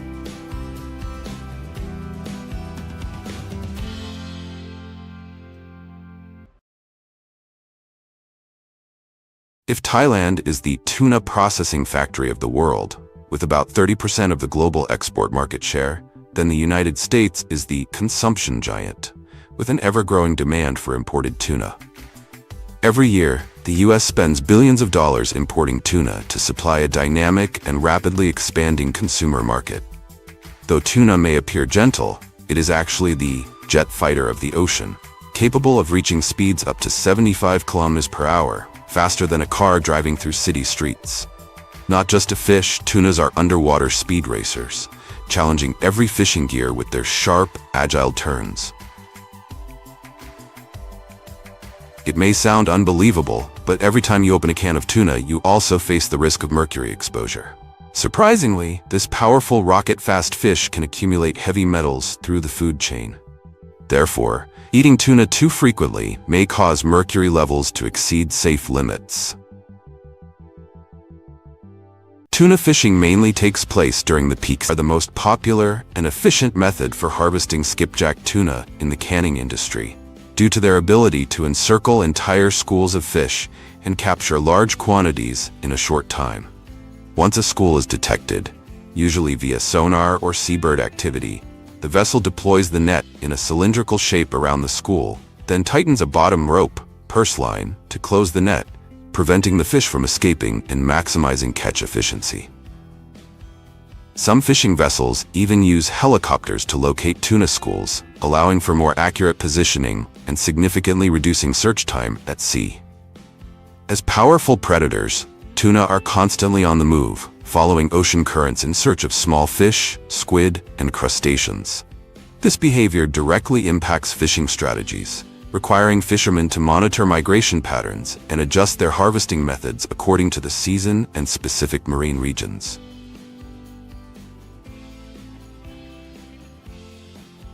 Once brought ashore, the tuna undergoes preliminary processing and is quickly chilled to preserve its freshness and maintain the quality of the meat. Transportation to the processing plant must occur as quickly as possible to prevent any decline in quality. From the distant oceans, the tuna is transported in large refrigerated trucks to modern processing facilities. There, it is stored in cold warehouses at temperatures ranging from -18°C to -25°C for a maximum of 3 months, ensuring optimal freshness, all in preparation for the next remarkable stage of its journey. At the processing plant, frozen tuna can be processed directly without the need for thawing. The fish is fed into industrial cutting machines with a capacity of up to 1 ton per hour.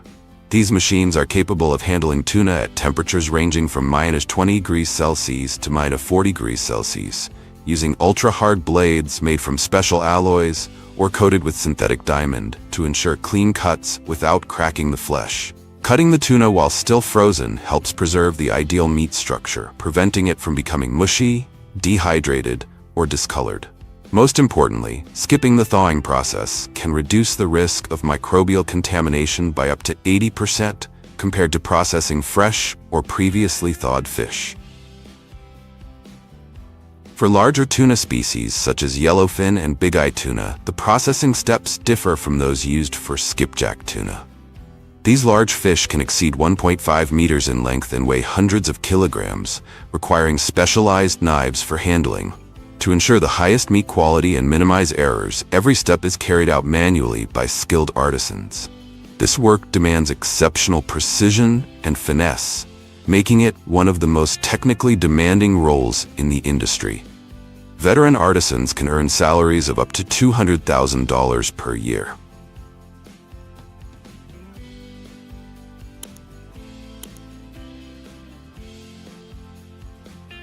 Types of canned tuna offerings.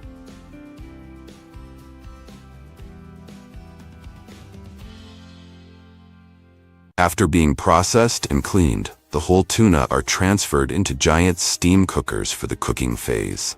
To handle tons of fish at once, factories are equipped with modern machinery that integrates precise temperature control systems with the steamers, ensuring the tuna retains its rich flavor. This process not only tenderizes the meat but also prepares it perfectly for the next stage, meat separation, helping preserve the tuna's signature taste and preventing it from drying out. Once steamed to perfection, the tuna is transferred to the manual filleting area, where skilled workers meticulously separate the meat with near-perfect precision. At this stage, workers carefully remove bones, skin, and any substandard parts, preserving only the finest portions for delicious canned tuna. During the filleting process, workers typically use their bare hands or thin gloves to separate the meat from the bones, avoiding thick protective gloves to maintain dexterity and tactile sensitivity. However, this exposes them to the risk of painful punctures from sharp bones and potential infections if not treated promptly.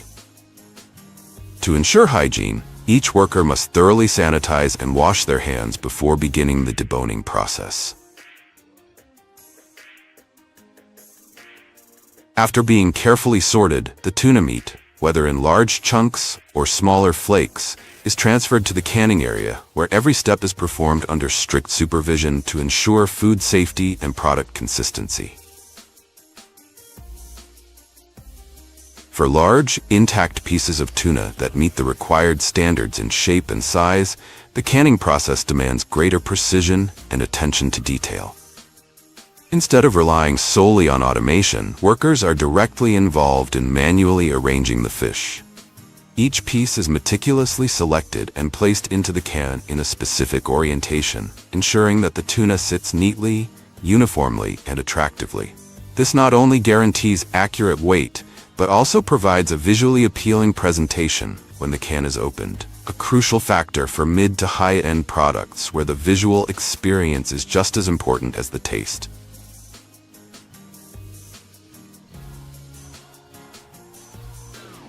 For tuna meat that has been flaked or broken into small pieces, many factories still choose to carry out the canning process with direct assistance from workers, particularly in facilities that focus on visual quality and product consistency. After initial processing, the tuna is placed into large trays and kept at an appropriate temperature to maintain its flake texture and optimal moisture. At this stage, workers manually portion the tuna into tin cans. Each worker is thoroughly trained to ensure accurate weight measurements, while also arranging the tuna evenly and neatly within each can. Although this method is slower than a fully automated production line, the flexibility and manual control allow for greater accuracy in small batches or high-quality product lines. Workers can also easily detect and remove foreign objects, impurities, or substandard pieces of tuna during the process, something that machines cannot always identify with complete precision. In some factories, tuna meat is pre-formed into uniform blocks before being canned. This step creates consistent shapes and weights, helping the tuna fit neatly in the can and enhancing its overall presentation when opened. Once the tuna meat has been placed into the cans, the next step is to add the liquid. Product segment. The amount of liquid added is carefully adjusted to achieve the perfect balance.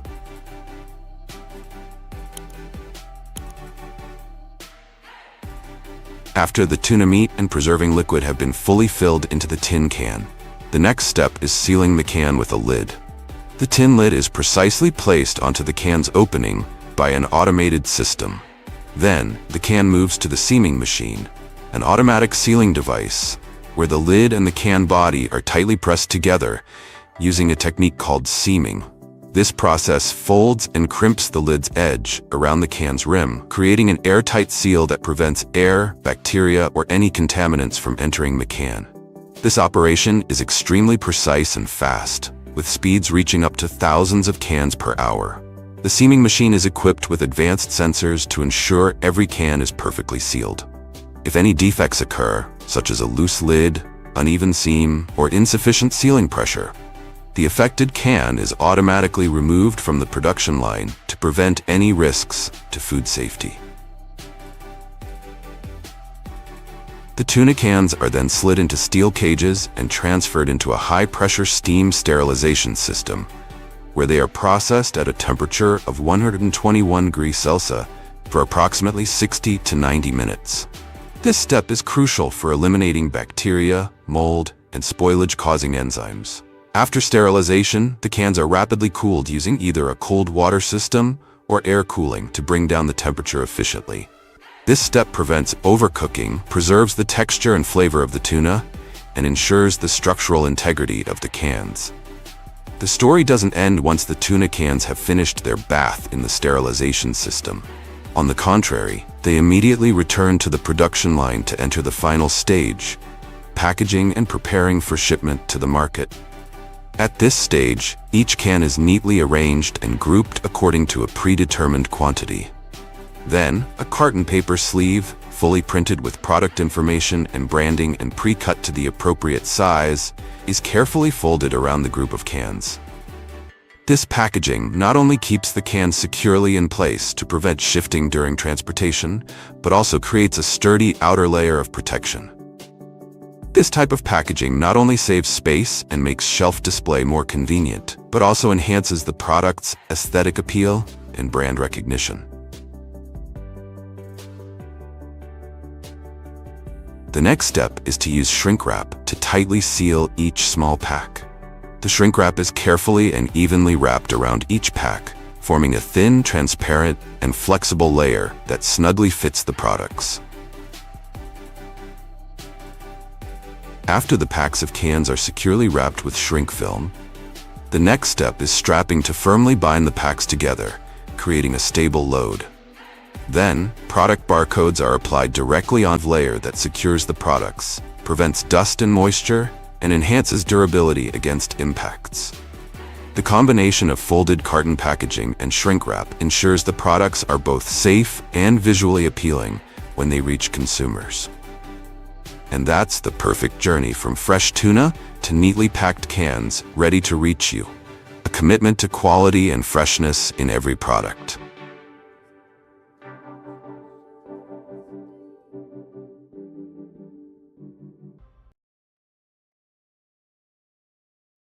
If Portugal is the sardine factory of the world, where shimmering silver shoals are harvested, processed, and exported to over 45 countries under renowned brands like Ramirez and Nuri, then the United States is the bottomless consumer machine, spending over $50 million annually to import sardines and integrate them into every corner of fast food culture, from convenient sandwich slices to refreshing, nutrient-packed salads. Compared to canned tuna, sardines are not only 30 to 50% cheaper, but they also offer a range of superior benefits. Higher omega-3 content, rich in calcium since the bones are edible, and a more ocean-friendly profile thanks to their sustainable harvesting practices. Sardines aren't just nutrient-rich, they once sparked an economic miracle in the heart of America. In 1903, as Monterey, California was drowning in a deep economic crisis, sardines arrived en masse like a wave of salvation. In a matter of years, this humble fish fueled a booming canning industry, created thousands of jobs, and transformed a fading seaside town into the sardine capital of the world. Every journey has its beginning. Join me as we set sail for the fishing grounds of the Atlantic Ocean, where the night sky bursts into light under powerful floodlamps, and specialized fleets kick off the sardine hunt, chasing a tiny fish that brings to life some of the most breathtaking dances beneath the sea.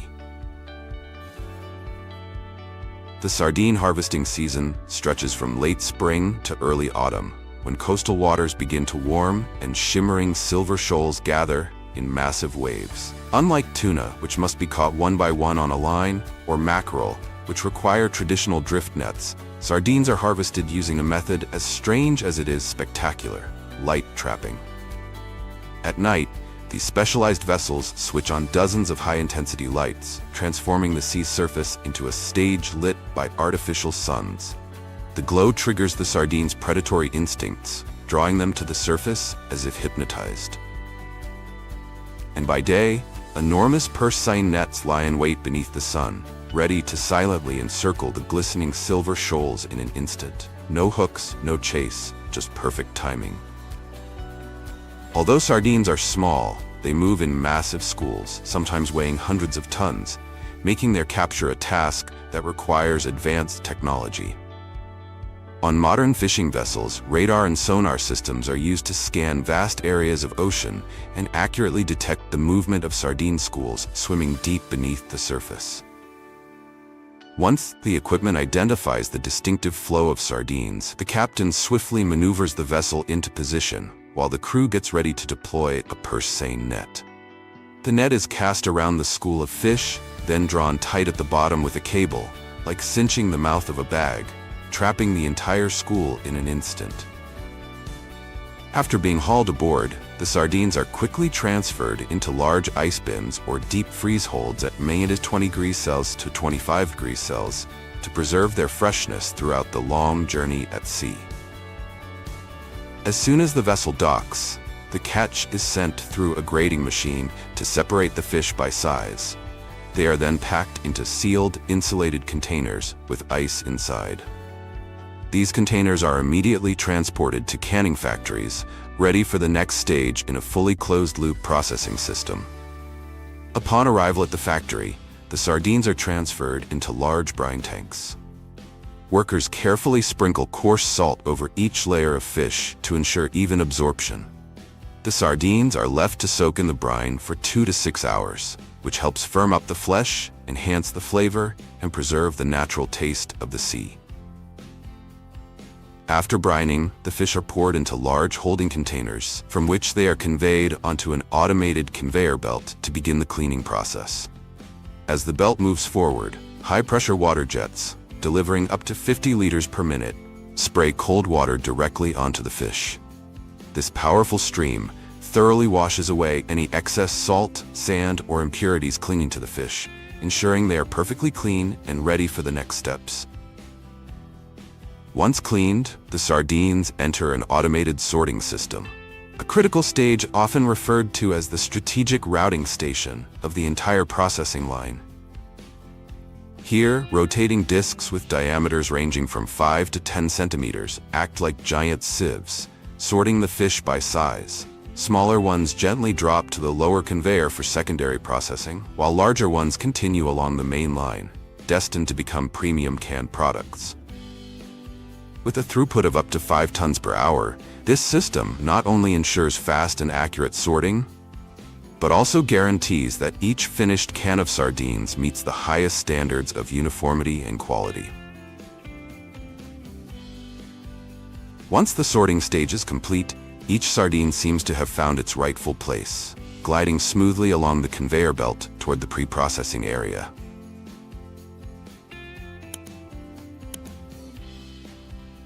Unlike tuna or salmon, with their large bodies and thick flesh, sardines are smaller, more delicate, and prone to damage if mishandled. Their fine bones, thin skin, and high natural oil content make them particularly susceptible to spoilage and flavor loss if not processed properly. That's why pre-processing is not just a preparatory step. It is the critical dividing line between a perfect can of sardines and a failed product.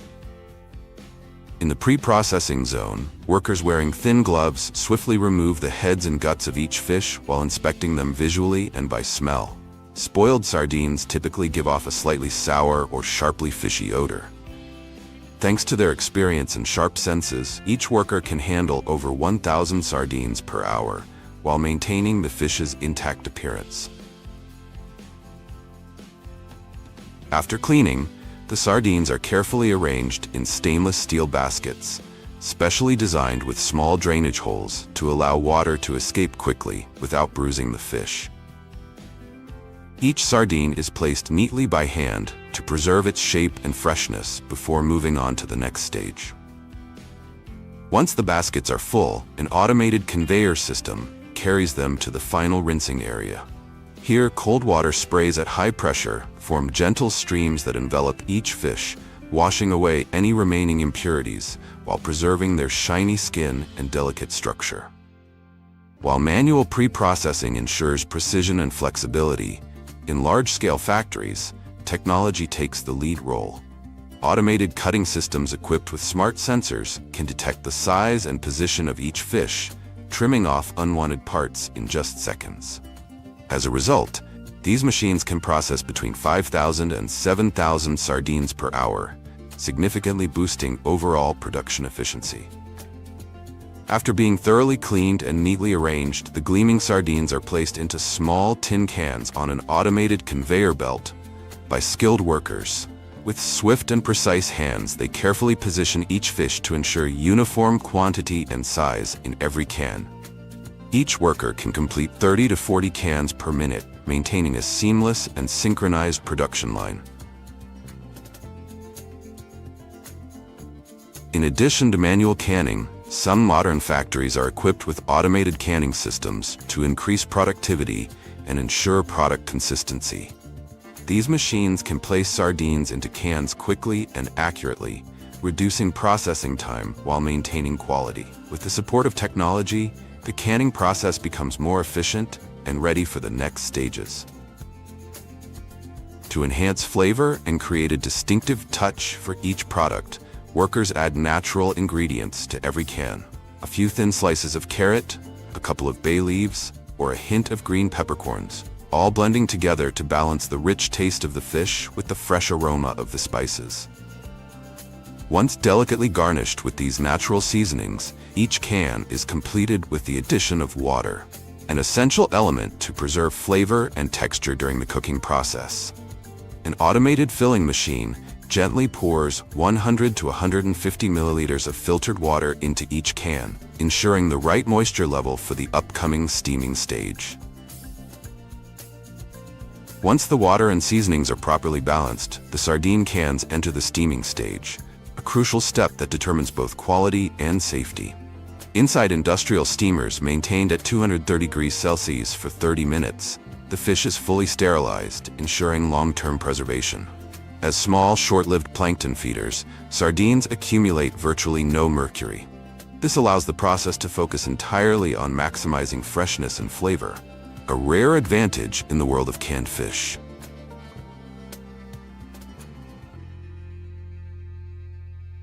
As soon as the freshly steamed sardine cans come out of the oven, they are allowed to cool before continuing to the next stage. Once the temperature stabilizes, the cans pass through an automated oil filling system, where about 20 to 30 milliliters of extra virgin olive oil is poured into each can, evenly coating the fish to enhance flavor and ensure rich, natural taste. Thanks to their soft, edible bones after cooking, sardines are often packed whole to preserve their full flavor and appearance in the luscious layer of oil. However, for certain premium product lines, the bones are carefully removed after steaming to offer a smoother, more refined experience for the consumer. Finally, the sardine cans are transferred to an automated sealing system. Each lid is vacuum sealed, removing all air inside, helping to preserve the freshness and distinctive flavor of the fish over time.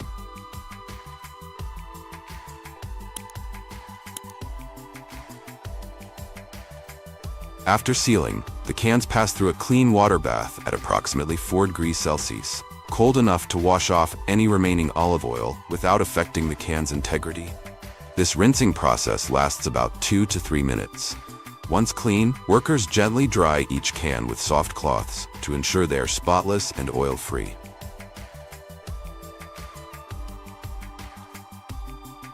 Next, the sardine cans enter a high-pressure steam sterilization chamber, where they are treated at temperatures up to 248 degrees Fahrenheit, around 120 degrees Celsius, for approximately 30 minutes.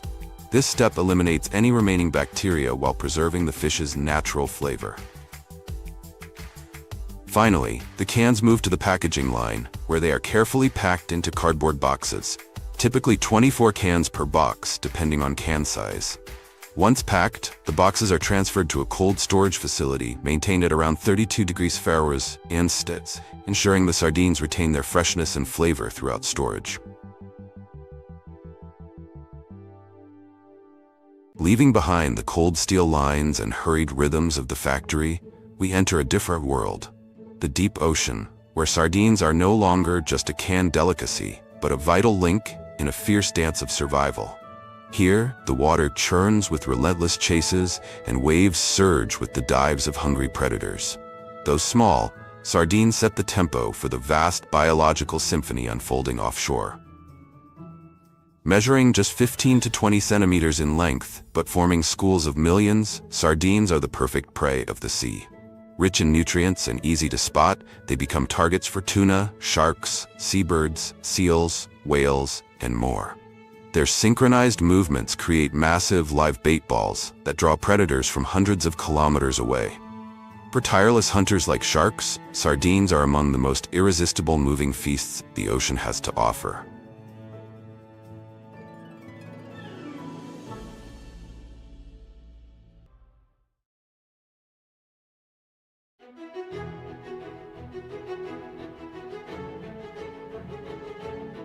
Did you know that this tiny crustacean has a heart located in its head instead of its chest like most other animals? Interestingly, they are born male, but after about 3 to 4 years living in freezing environments, they transform into females. Smarter than humans, right? When it comes to diet, marine shrimp are omnivores, true cleaners of the ocean floor. They feed on dead fish, small crabs, seaweed, and even mud and sand. This makes them an essential part of maintaining a clean and balanced marine ecosystem. Thanks to cold water conditions, they grow slowly, a process that gives them their sweet flavor and tender texture, making them a prized seafood worth over $60 billion globally each year. As much as 70% of the world's shrimp production is consumed in the United States, Japan, and Europe, in which white-legged shrimp reigns as the superstar of aquaculture due to its massive production, while red shrimp is treasured as a premium delicacy with staggering commercial value. Let's begin our journey in the icy seas of Northern Europe, where cutting-edge fishing technology meets the raw power of nature, and where the prized red shrimp begins its story. There are 5 key factors that determine the success or failure of a shrimp fishing haul. And one of them starts with a step that seems simple, yet plays a critical role: net preparation.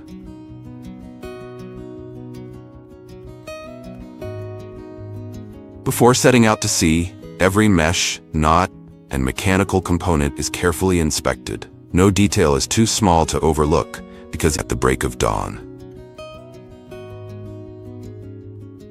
these giant ships, equipped with navigation radar, hydraulic cranes, and industrial freezing systems, leave the harbor one after another, carrying with them the hope of a plentiful shrimp season.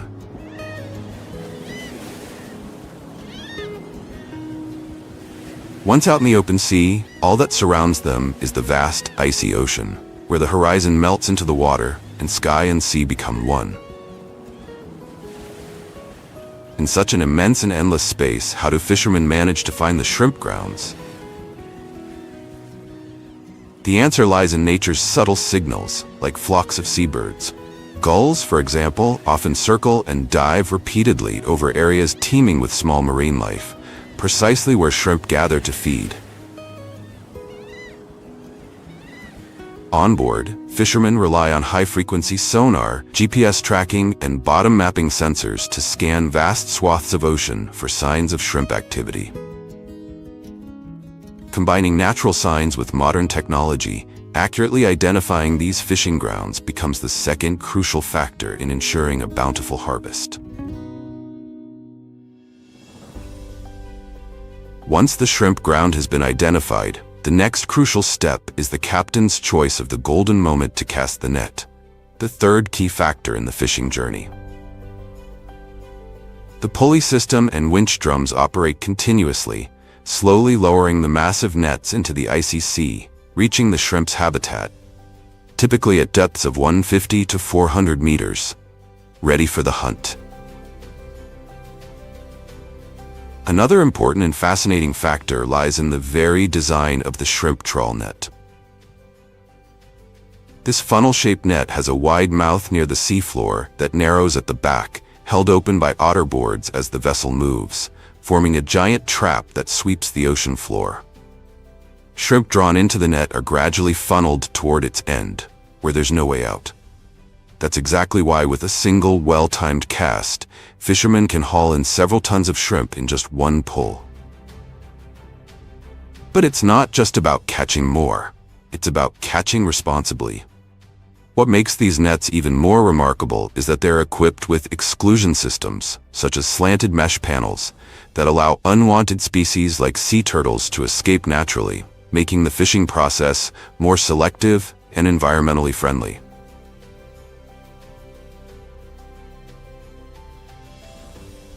Each trawl typically lasts from 3 to 6 hours, usually starting between 2 a.m. and 6 a.m., the golden window when shrimp are most active near the ocean floor. The exact duration depends on sea conditions and shrimp density in the area. Overhead, seagulls continue to circle the waves, as if sensing a grand feast is about to begin. Weather, the final and often unpredictable factor, plays its part long before the net resurfaces.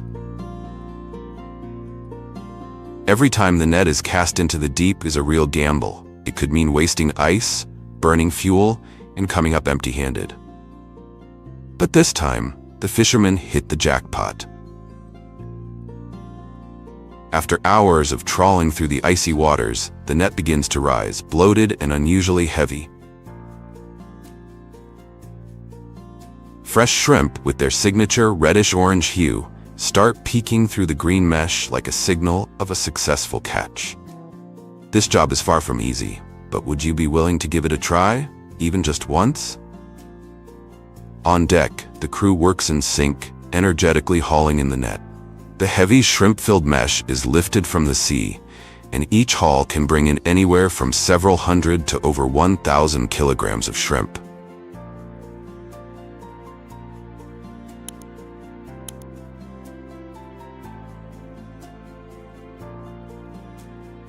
Once on deck, the fishermen carefully adjust the net opening and unlock the latch, allowing streams of reddish-pink shrimp to pour out in a rush, tumbling into a large intake funnel at the center of the boat.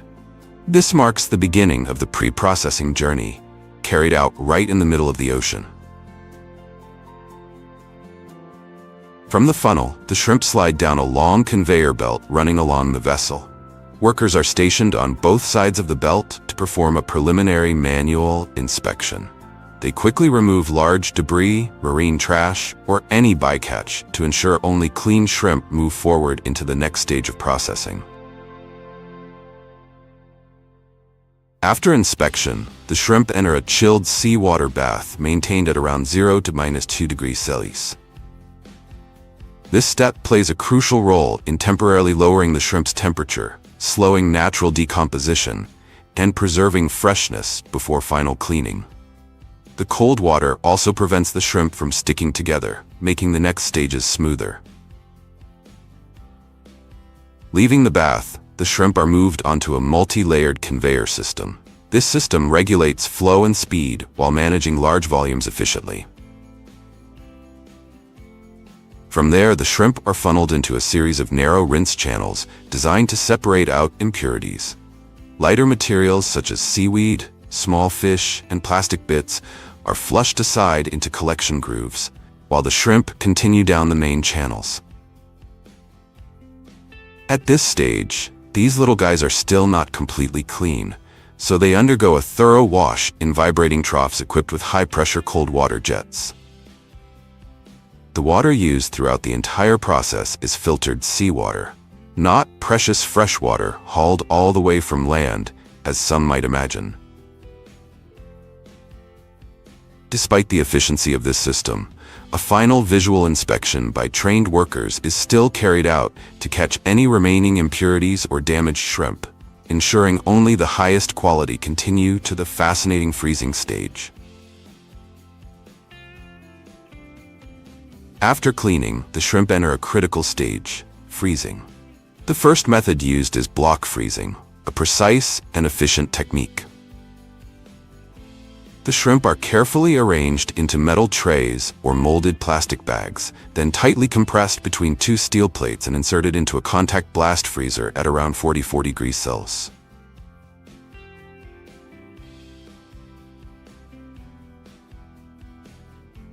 Within approximately 3 hours, the entire batch freezes into neat rectangular blocks, ideal for packaging and long-term storage.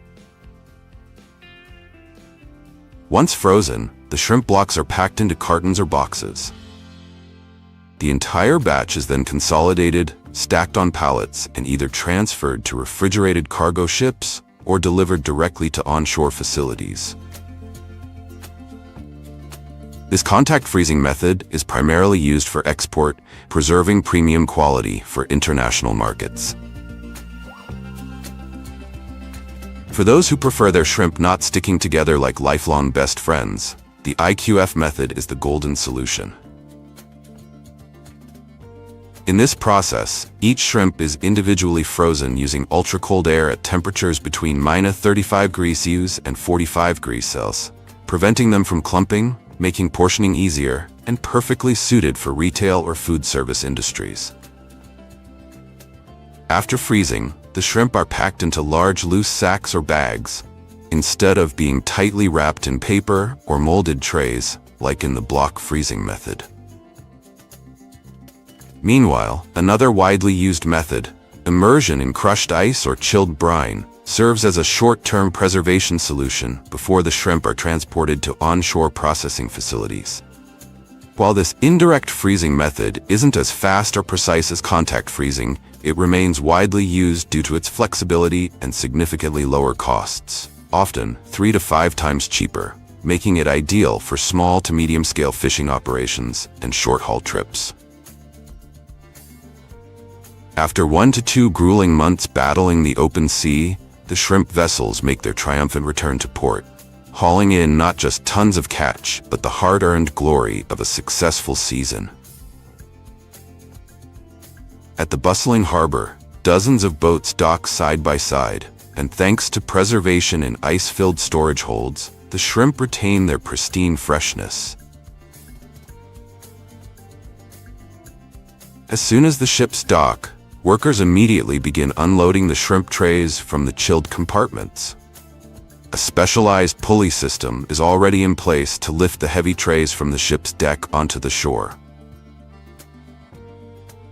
After being hoisted and gently lowered, each tray of shrimp is emptied into large transport bins.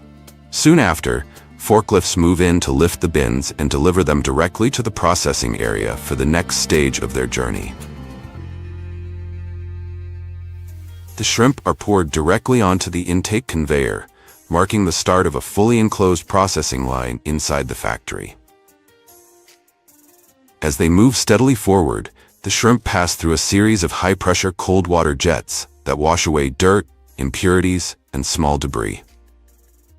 Once cleaned, they continue onto an elevated conveyor for draining and preparation for the next stage. Next, the shrimp stream is divided into multiple lanes for precise size grading, a crucial step to ensure uniformity in packaging, cooking, and pricing. To make sure these shrimp don't get any funny ideas about returning to the ocean, they're gently steamed at 95 degrees Celsius for 3 to 5 minutes. It's a short, steamy goodbye that locks in their sweetness and ensures they're deliciously safe for dinner, not escape. After steaming, the shrimp move on to one of the most advanced and essential stages of the production line: automatic shelling. The shrimp are fed into rotating drum channels with soft brushes that gently remove the shells, while high-pressure water jets wash them away, leaving clean, intact shrimp behind. The automatic shelling system can process up to 2,000 to 3,000 shrimp per minute, 10 times faster than manual methods, while ensuring near-perfect uniformity and precision. The result is perfectly peeled shrimp with a clean pink-white appearance, moving steadily along the conveyor belt to the final inspection stage. To preserve freshness and prevent bacterial growth, the shrimp are then rapidly chilled using ultra-cold air for 2 to 4 minutes. Next, the shrimp are transferred onto a gently vibrating conveyor belt. This vibration evenly distributes the shrimp, prevents them from sticking together, and ensures uniform cooling across the entire surface of each shrimp. They then move on to the final sorting line, where trained workers manually inspect each shrimp, removing any that are damaged, undersized, or have off color, ensuring that only those meeting strict quality standards proceed to the next stage. After passing strict sorting, the qualified shrimp are sent to the automated packaging zone, the final step in the modern processing line.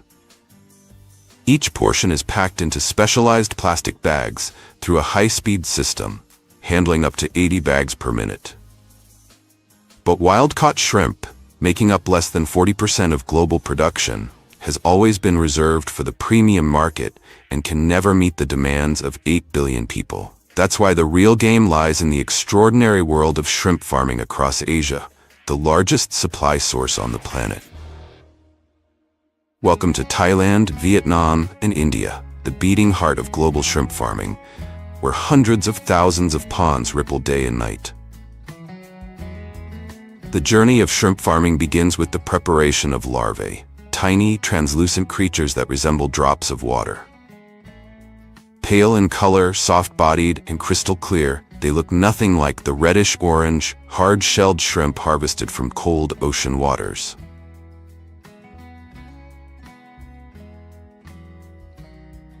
After being nurtured in nursery tanks for about 10 to 20 days, the shrimp larvae are carefully packed into transport bags and delivered to specialized grow-out ponds using dedicated vehicles. Their diet consists mainly of protein-rich formulated pellets made from ingredients like soybean meal, fish meal, vitamins, and minerals, all designed to boost the shrimp's natural immunity and support healthy growth. Throughout the farming process, paddle wheels spin continuously, agitating the water's surface. This is the aeration system, which increases dissolved oxygen levels. The constant flow keeps the pond environment well ventilated, creating ideal conditions for healthy shrimp growth. Compared to wild-caught shrimp, which pose no concern for antibiotics, the biggest challenge of farmed shrimp lies in environmental pollution, from antibiotic overuse and waste buildup to the risk of emitting 5 to 10 times more CO2 than cattle farming if mangrove forests are cleared. After about 3 to 4 months, the shrimp reach full maturity, displaying shiny blue-gray shells, firm bodies, straight backs, and long whiskers, ready for harvest. Farmers step into the ponds and cast massive nets that cover the entire water surface. Working in sync, the team gradually tightens the nets, herding the shrimp into the center. The mature shrimp leap and shimmer under the sunlight as they are surrounded, a lively, energetic scene, bursting with life. These shrimp are still wriggling as they're pulled from the water. If given the choice, would you rather enjoy the taste of shrimp freshly harvested just hours ago, or one that's been frozen and drifting at sea for months? After harvesting, the shrimp are quickly transported to a nearby processing facility to ensure maximum freshness. Upon arrival, they are fed into an automatic washing system that uses cold, clean water to remove mud and impurities. From there, the shrimp continue their journey along a conveyor belt to the main processing area. On both sides of the belt, skilled workers or specialized tools are used to carefully peel each shrimp. Gradually, the peeled shrimp, plump, firm, and pinkish white, emerge, ready for the next steps. The peeled shrimp are then transferred to the battering station, where they are dipped in a thick, wet batter and coated in breadcrumbs to create a crispy outer layer. Next, workers neatly arrange the shrimp on trays, which are moved into deep fryers filled with hot oil. As they cook, the shrimp turn a beautiful golden color, developing a crispy shell and a delicious aroma.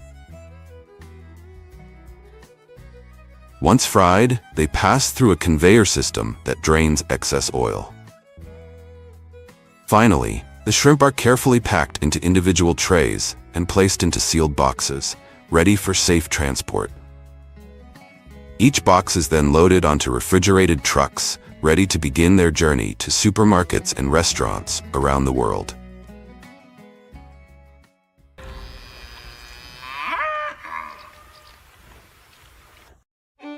Wagyu, which means Japanese cow in Japanese, is more than just a cattle breed. It's considered a culinary national treasure of the land of the rising sun. Each year, Japan exports over $500 million worth of Wagyu beef, mainly to gourmet markets like the United States, Hong Kong, and Singapore. Wagyu's global fame lies in its signature marbling, the intricate web of intramuscular fat that runs like fine veins through the meat. Wagyu's marbling can exceed 40%, far surpassing the 5 to 10% typically found in regular beef. As a result, Wagyu melts at around body temperature, 30 degrees Celsius, delivering a buttery, rich, and melt-in-your-mouth experience, with prices reaching up to $1,000 per kilogram. For the Japanese, the Wagyu brand is protected more fiercely than gold. Renowned names like Kobe, Matsusaka, Omi, and Hida aren't just regions. They are icons of heritage, governed with strict regulations, much like the prestigious Bordeaux wines of France. Today, Wagyu is also raised in countries like Australia, the US, and Canada. But only purebred Japanese Wagyu truly preserves the class and soul of what's known as the red gold of the culinary world. To produce Wagyu cattle that yield melt-in-your-mouth beef with exquisite marbling, each worth tens of thousands of dollars, everything must be precise from the very first step, breeding. Today, most Wagyu farms rely on artificial insemination to control genetics, selecting only the best traits from elite bulls with exceptional marbling scores. The cows are also carefully chosen based on health and lineage before entering the breeding cycle. Semen collected from the bull is processed, cryopreserved, and then injected into the cow's uterus. Before this, farmers manually remove feces from the rectum and clean the vulva to maintain hygiene, prevent infection, and accurately locate the insemination site. Once everything is ready, the semen is inserted using a thin tube called a catheter, reaching the cervix, where fertilization occurs.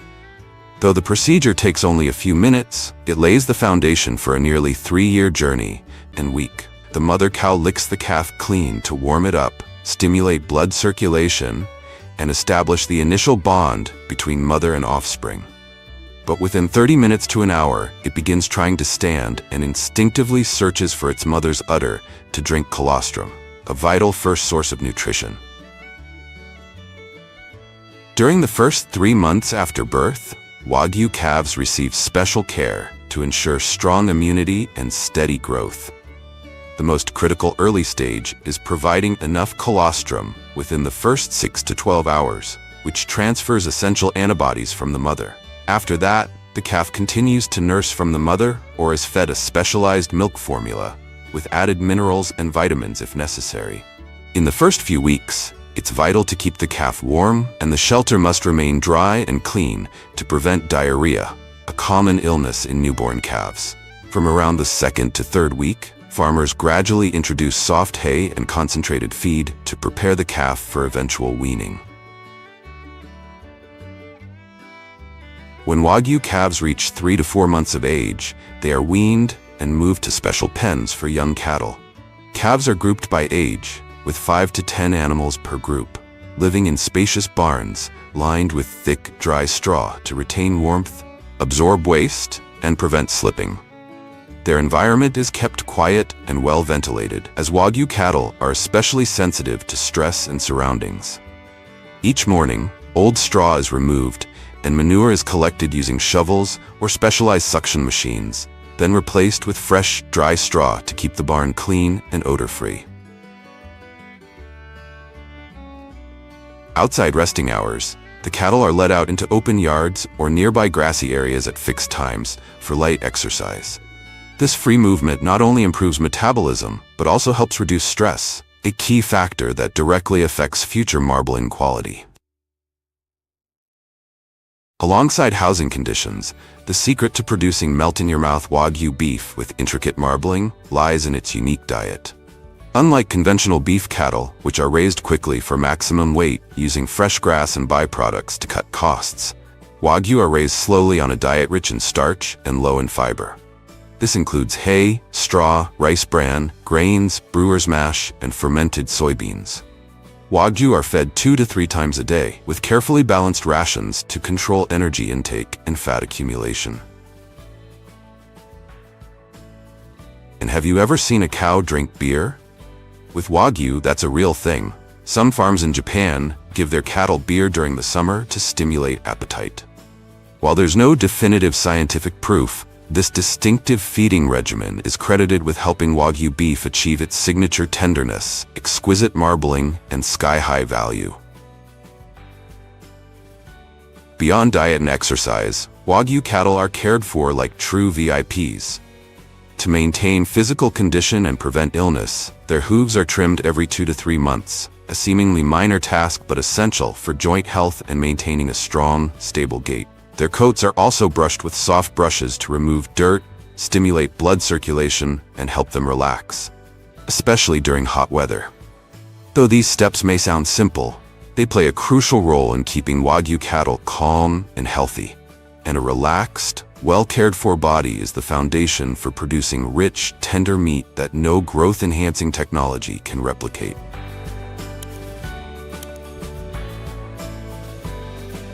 After nearly 3 years of being pampered like four-legged royalty, Wagyu cattle enter their final stage, preparation for harvest. A premium-grade Wagyu must be between 28 to 32 months old, weigh at least 600 to 700 kilograms, and have the ideal marbling ratio, strong physical condition, and stable mental state. Farmers carefully guide the cattle onto specially designed transport trucks equipped with non-slip floors, roofs, and partitioned sections to ensure safety and comfort throughout the journey. As a sensitive breed, Wagyu must be transported gently, without rushing, and with minimal loud noise to avoid stress. Upon arrival at the processing facility, the cattle are guided into a designated resting area. This recovery period allows the animals to recover from transportation, stabilize their heart rate, reduce stress, and regulate blood circulation. The processing begins as the cattle are brought onto the production line, where the hide and internal organs are removed in one piece and transferred to specialized handling areas. Once these steps are completed, the remaining carcass is hung on a rack using dedicated hooks to keep the body upright and balanced. Next, the carcass is split in half along the spine, degrees Celsius, with around 85% humidity, for 24 to 36 hours. Allowing the muscle fibers to fully relax, moisture to distribute evenly, and internal biochemical reactions to continue slowly. Under angled inspection lights, specialists examine key indicators: fineness, density, coverage, and uniformity of the intramuscular fat, the traits that define Wagyu's aesthetic appeal and signature melt-in-your-mouth texture when cooked. Based on these results, the meat is classified into different quality grades, typically labeled with scores or letters according to each country's or plant's standards. Every graded section is tagged with traceability labels detailing origin, aging date, and classification code. In Japan, Wagyu beef is graded using a system that combines letters A or C with numbers from 1 to 5. The letter indicates the yield, how much usable meat is obtained after butchering, while the number reflects the meat quality, including color, tenderness, and especially marbling. The fine white streaks of fat running through the muscle. A5 is the highest grade, meaning the cow yields a high amount of meat with near-perfect quality. The top-rated A5 cuts, especially those from famed regions like Kobe, Matsusaka, or Hida, are brought to exclusive auctions for valuation. There, each cut is hung under angled lighting to highlight its marble-like fat patterns. Experts and distributors can assess a cut's worth with just a glance. Prices are not fixed. Depending on perfection, origin, and brand, a single cut can fetch tens of thousands of US dollars. High-end restaurants, five-star hotels, and luxury retailers fiercely compete to acquire these elite Wagyu cuts, not just for their quality, but for the prestige and status they represent. From the grading area, the carcasses are moved to the next processing zone, a quiet, focused space where concentration is held at an almost meditative level.